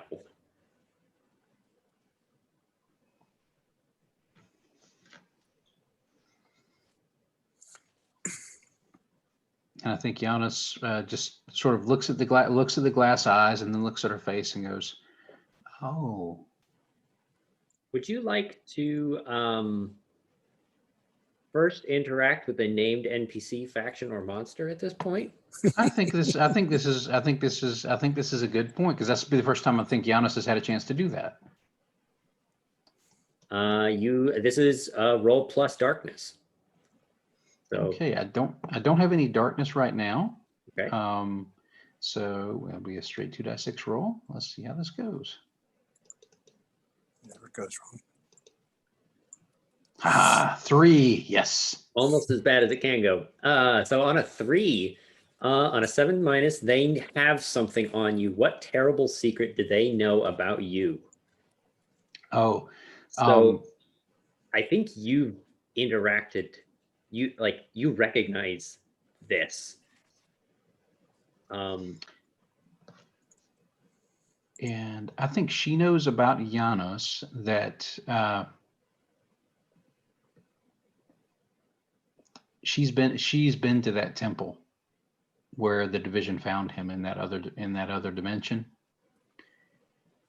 She's been there, and she knows what Giannis was made for. Is she from the same dimension you're from? I'm not sure. That could be interesting, but it could also be interesting in that she was traveling there for some other purpose. But she's been to that temple, and she knows what Giannis was built for. Like she can tell what she knows what that temple was made to house, and she can immediately recognize that he came from that temple. Yeah, I think I love this. So she slams into you, and where she hit you, there's that same like burst of runes that go down your arm. And she sees them and smiles a little bit as she looks at you. I didn't expect that today, but okay. Her attention is currently focused on Giannis. What is Hope doing? Because Hope was right there, kind of trapping her.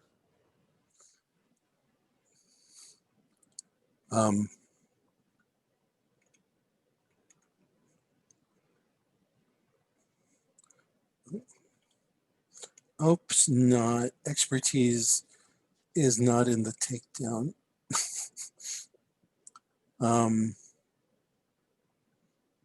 Does she have that gun on her? I love that. Maybe you pulled it out of the past. Yes. Okay.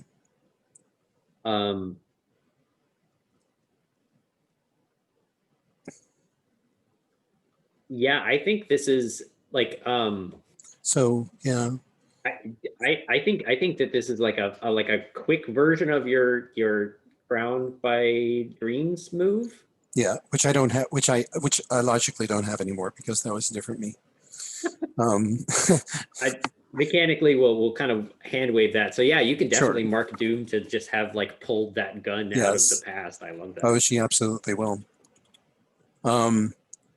I say, you're hurting my friend, and I shoot her. Just point blank. Yes. This is the, you remember you guys asked whether this is the good hope or the bad hope? Yeah. I'm still not sure. So mechanically, I think this is unleashing the dark again because you are enforcing I think so. enforcing the will that you want this person to be dead. Yes, or at least, incapacitated. Yeah. But this is, yes, I pull it. So yeah, I pull out a gun, and it's a gun that looks very much, it looks like a 9mm gun. Except that as I start to pull the trigger, a little light set of LEDs lights up on one side of it. And it fires a pair of rocket propelled rounds that come just screaming out of the barrel. So I'm going to add 3 of the 4 darkness tokens that I have because I hate this person. And because restraint is not what she's thinking about right now.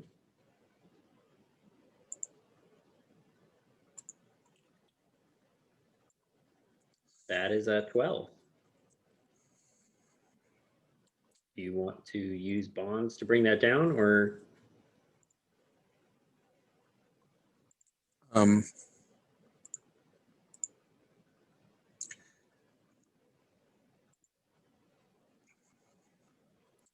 you good with what we have? This is, you said this is Unleash the Dark, right? Yep. And that is not something that Humphrey can help with. So no. That about Humphrey. Humphrey's always there. You just don't notice him. But this is not one of the 3 moves that he can help with. Oh.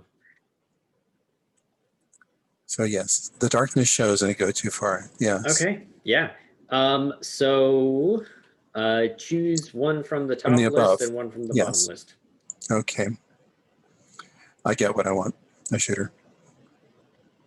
So mechanically, this game is like Masks, where enemies have conditions, and so doing damage to her is the get past their defenses and mark a condition choice. So yes. So I get what I want. I don't avoid reprisals, harm, or cost. okay.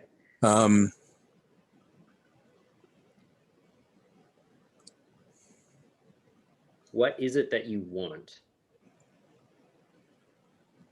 I'll get past my defenses inflicted condition then, since I hear what you're saying. Yes, I'll inflict a condition on her. Okay. And then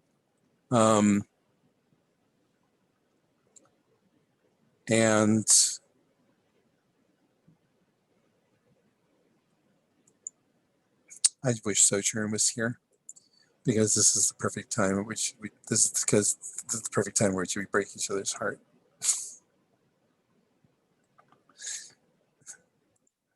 Um, but that's not as interesting. And so, I'll struggle to hold back. Okay. So you gain 3 darkness tokens. And I think these rockets kind of go out and there's an explosion in front of you that releases this like almost cloud of kind of foul smelling, like sulfur, gunpowder smelling smoke that goes out. And then out of the cloud, this figure flies out and on the way through grabs you by the throat and just slams you into the wall behind you. You're going to take a condition. You can pick. As Michaela has now, you can see that her skin is starting to like flake away almost. Like this, it looks like you're like cracking an eggshell, but the inside is not necessarily the same shape or size as the outside. And so you like chunks of her clothes are like falling off, but there's like a cloak underneath the clothes, and like shattered crack marks are going up her chest from where this explosion hit. And she snarls at you and with just says, "No one shoots me with my own gun," and like starts to choke you. What is Novella doing? Yeah, Novella was kind of lagging behind everyone. She didn't run when everyone else kind of took off. So she's walking up, and I think that she's walking, not floating, and so like kind of the train of her dress is sort of dragging behind, and I mean, I guess what I would like to do is I would like to kind of try to command use my shadow magic, and maybe even if I can convince the spirits that they should be attacking her, and I want to unleash some darkness to enforce my will on Michaela. Yeah, I love that. So you're like, this is pulling specifically those shadows that the 2 like dead people in the office that you're like pulling in to help you here. I love that. And Revenge. oh, yeah, right. Yeah, I think it probably is not too hard to convince those spirits, right? And because I think this is a fun place to potentially go too far, I'm going to spend all 4 of my tokens. Jeez, I thought I was reaching for the deck. 11. All right. You could spend a bond and bring it down to 10. Or let me think about that.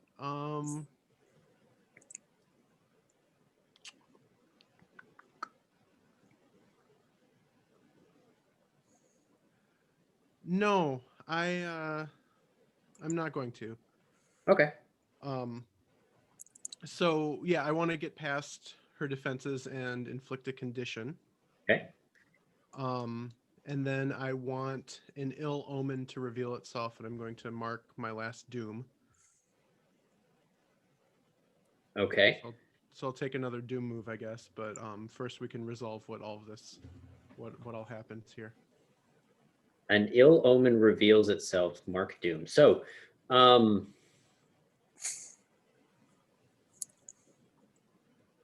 I think that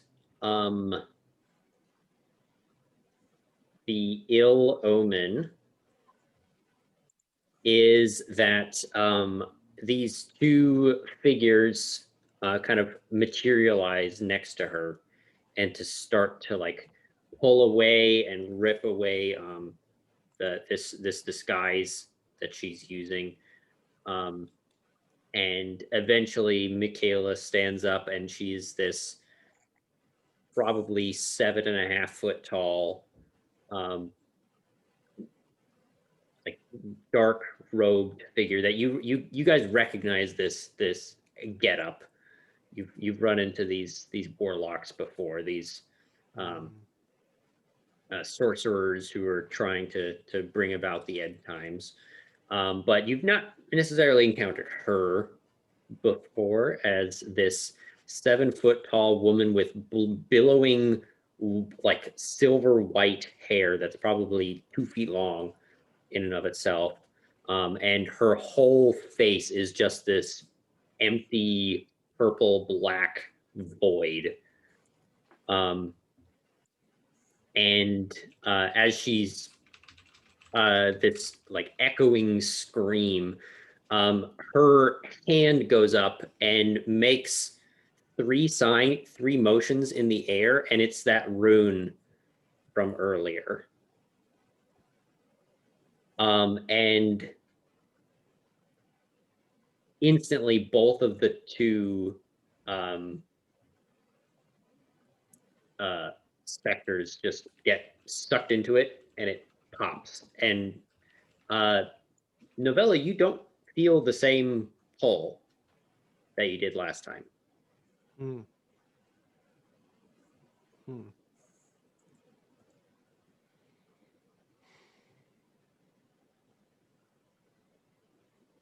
Interesting. Am I still? Are the shadows still on her and kind of trying to? No, they have done their thing and been dealt with.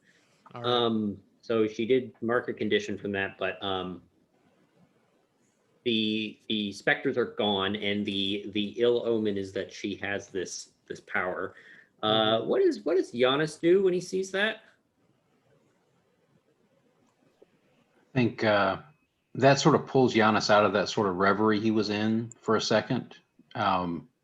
He recognizes the rune, and I think he is just he reaches out as her hand finishes drawing the rune. He reaches out and he catches her hand. And Also, he says, she's also choking me. She is still choking Hope. yeah, and he sees that too. And I think here's what he's doing. One of his abilities is power absorption, and I think he's going to draw this otherworldly power out of Michaela. And the channel of that is he grasps that hand that sort of was drawing the runes. He catches it and he says, "This power is not yours. It doesn't want to be here. It doesn't like to be here. It wants to go home. I think we should let it go." Are you reaching for the light with her? I'm not sure if it's necessarily reaching for the light. He wants to basically let the power go, basically, for her to let that whatever's got a hold of her go. I'm not sure if that's me basically enforcing my will on her, or like Giannis's power is that sort of weird sort of a empathic type of thing. So yeah, I think this could be the monster here, because you're doing something with your powers that is beyond human possibility. So okay, so let's try. See, I'll spend I'll spend 3 of my darkness tokens on this one. I kind of want to make sure we get it to work. So let me get to roll site. Okay.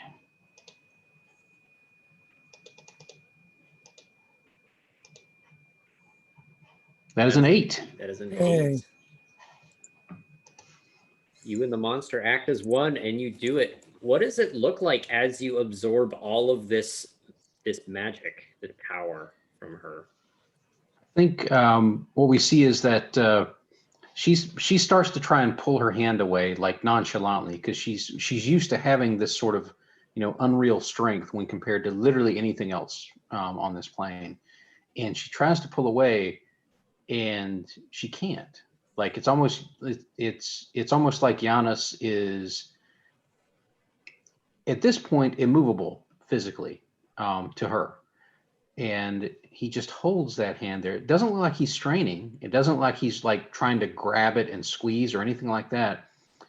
But I think she starts to falter. Like this sort of power that's allowed her to forge this ungodly strong form here is being bled off.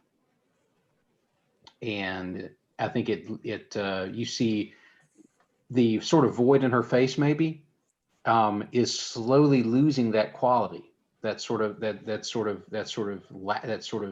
bleed of power, and you start to see something in the void, like a face, and like the face looks like it's screaming, but there's no sound coming out of it as it slowly pushes its way through that void back to where the face should be, like she's sort of coming out of water. Yeah. And you don't hear the scream until the face actually comes out, and it looks, it looks human, and it is just this. I'm trying to think, like almost like a Doppler effect. Like you start to hear a little bit, and like it's running past you, and then all of a sudden it's like right there in your face. Yeah. So And Giannis is sort of has that otherworldly glow for a second or two as the power bleeds off, and it just sort of it looks like it's just sort of washing off him and going somewhere else. that won't come back to bite you at all. But no, I think in this moment, Hope, you feel her hand loosen involuntarily. How do you take advantage of that moment? Um,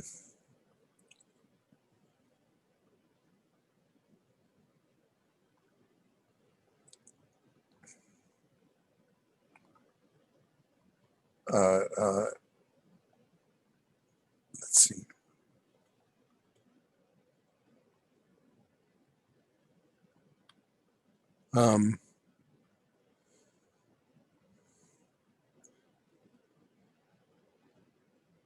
I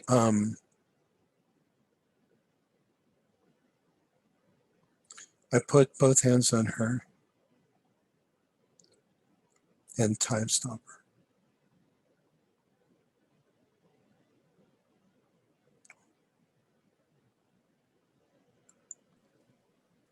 So yeah, you just reach out and basically like pull her out of the timeline. Right. I'm gonna pull her out of the time stream. Yes. Yeah, I love that. So I think this is unleashing the dark on her. Okay. Or it could be. Sure.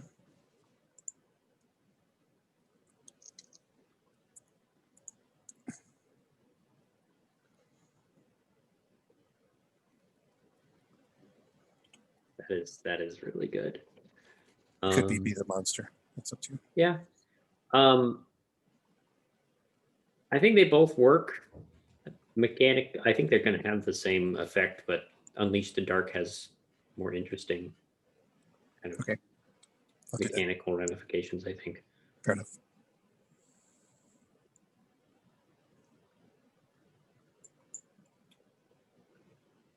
That is a 9. So choose 2.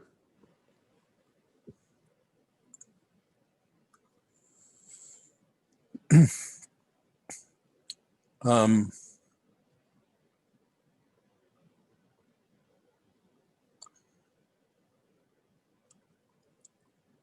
avoid reprisals and inflict a condition or gain the upper hand, whichever one makes more Yep. sense. I think this is the you take them out. Okay. So you yeah, describe what this looked like as you basically trap her. Right. I put my hands on her, and there is a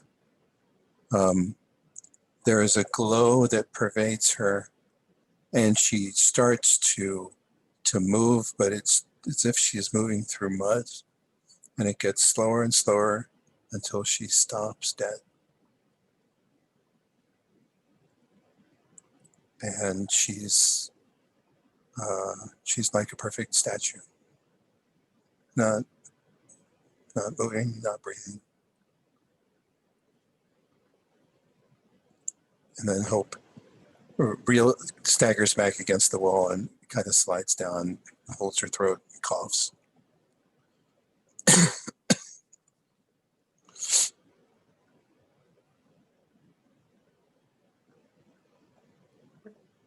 And there's a deafening silence as the three of you stand around this essentially statue in the center of this room.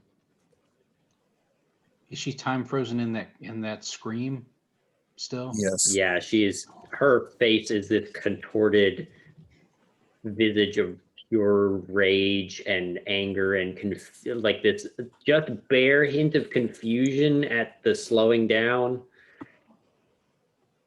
And I think I'd like to cut to an epilogue, if that's good with you guys. And so we see the three of you sitting on a bench, and you guys are in a empty museum. It is the middle of the night, but the three of you have snuck your way into this museum. Michelangelo's David is on a huge plinth right in front of you. Hmm. And you guys are recovering. Question for Hope. How many Hopes are there? And is the Bandersnatch here as well? No, the Bandersnatch doesn't belong here. I sent him home. How many Hopes are here? Well, there should only be one.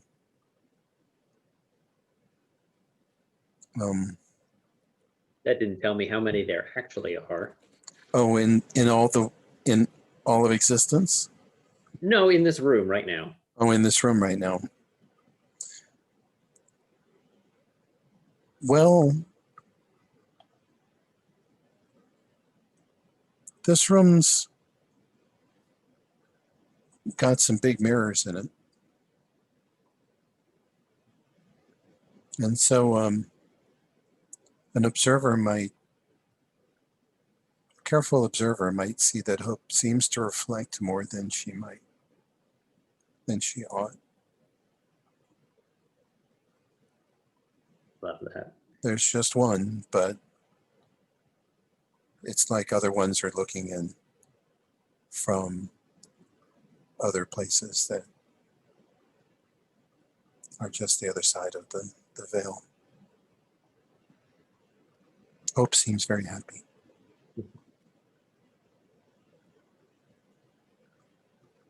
And I think Novella, you probably noticed this a little bit. Why don't you say anything?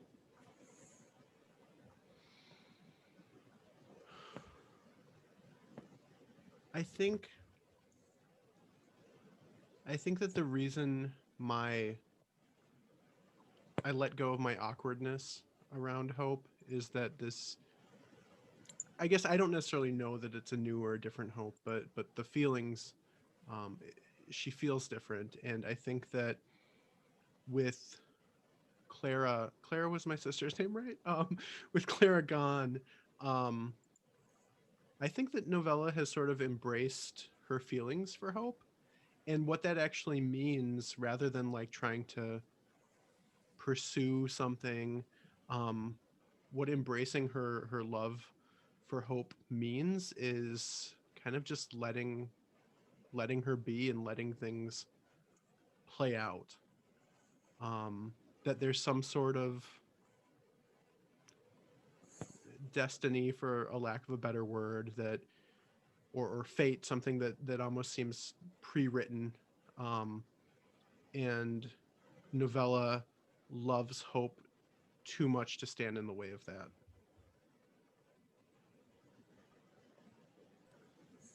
That's great. And Giannis, you picked this spot. What do you sense or know about this place that's special for you? I think that this place has this sort of energy. Like there's so much art here. Like there's this creative, this is just field of creative energy that just sort of feels positive to Giannis, and he's enjoying that. And I think he's actually like sort of walking around and like looking at the art. He's like walking around the statues. He's looking in various places, and you notice as he's walking past these various mirrors that are set up for lighting purposes and to let people like see the back of of some of the displays without because they can't get behind all of them. Obviously, there's security issues with that. So like there's mirrors set up so you can see like you can see the rear of this statue that's set up in this corner and things like that. And as you're walking around, like we could see all the different reflections of Hope. And as Giannis is walking around, like he doesn't give any reflection at all. Like maybe this is some sort of weird side effect of the way he interacts with this universe, but like he doesn't have a reflection. And like I think we occasionally see like if there's a reflection of Hope or Novella in that particular thing, or Hope's cat. Like Giannis will, as he's walking past, like absent-mindedly just reach into the mirror and like pet the reflection cat. And every once in a while, like as they're walking past, like one of the he will actually catch the eye of one of the other Hopes or one of the reflected novellas, and like exchange a wink. That the actual novella and the actual Hope aren't doing that at all, and maybe you're watching this in either perplexity or horror, depending. And I think Giannis, come to the realization that Giannis ultimately picked this place because this particular space allows him to feel like he is close to where he should be. That may or may not be a good thing. Probably not. I love that. And as you guys are kind of relaxing,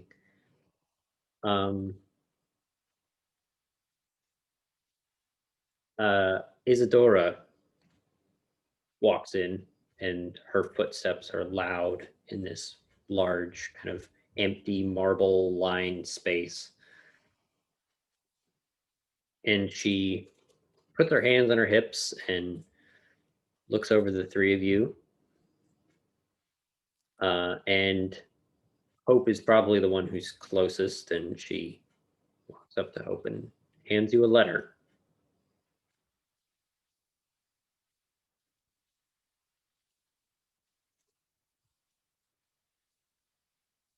Well,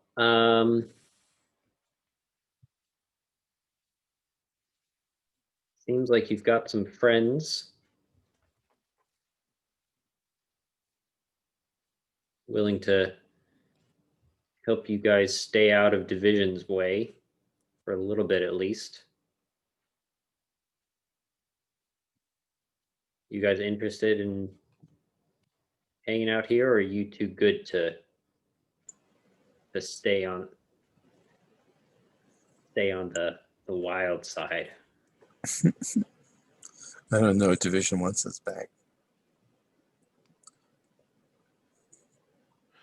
Yeah. But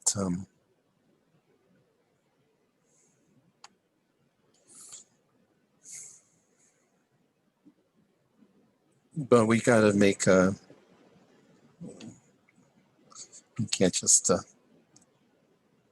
take off without letting them know. Isn't that right?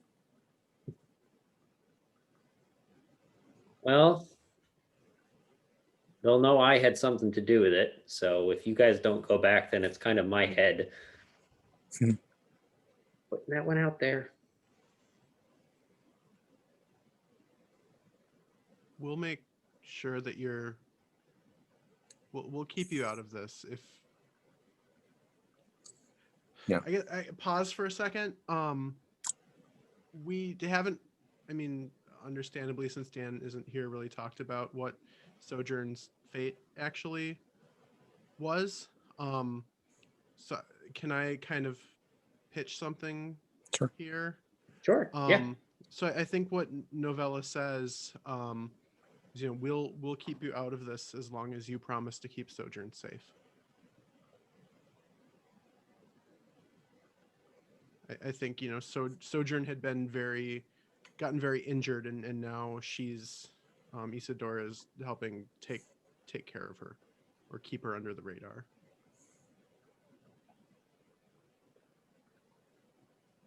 Brandon, are you okay with that? Because you're kind of the one who hit Hope with that weird anger bolt thing.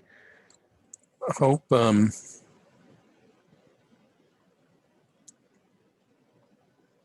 Hope says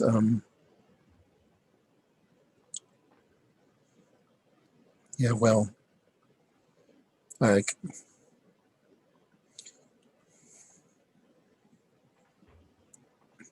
always happens one way or the other.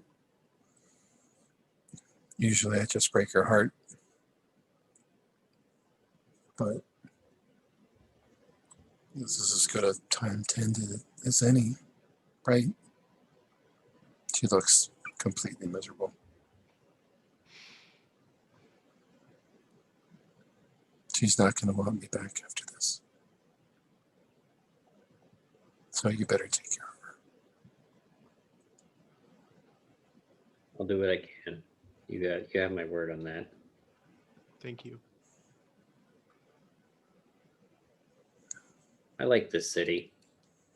It's beautiful.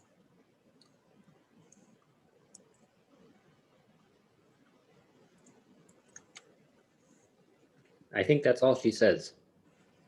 I don't think there's a thank you. I don't think there's a good job. It's just Nope. a nod, and she leaves you with this letter. And I open it up and take a look. Inside the letter is an address to a house, or at least it looks like a street address to somewhere in Australia. And if Novella takes a look at it, Yeah, show it. I just show it. I think you recognize the handwriting as Clara's. And that's where we're going to end. That's great. Yay. So thank you all so much. I had a lot of fun with that. To anybody who's watching, thank you all. This has been a production of The Gauntlet. You can find more information in the description of the video. Please come play with us. I love playing with new people, and I really hope that I will get to play with all of you guys again, because that was amazing. And until then, I will see you all next time. Bye, everyone.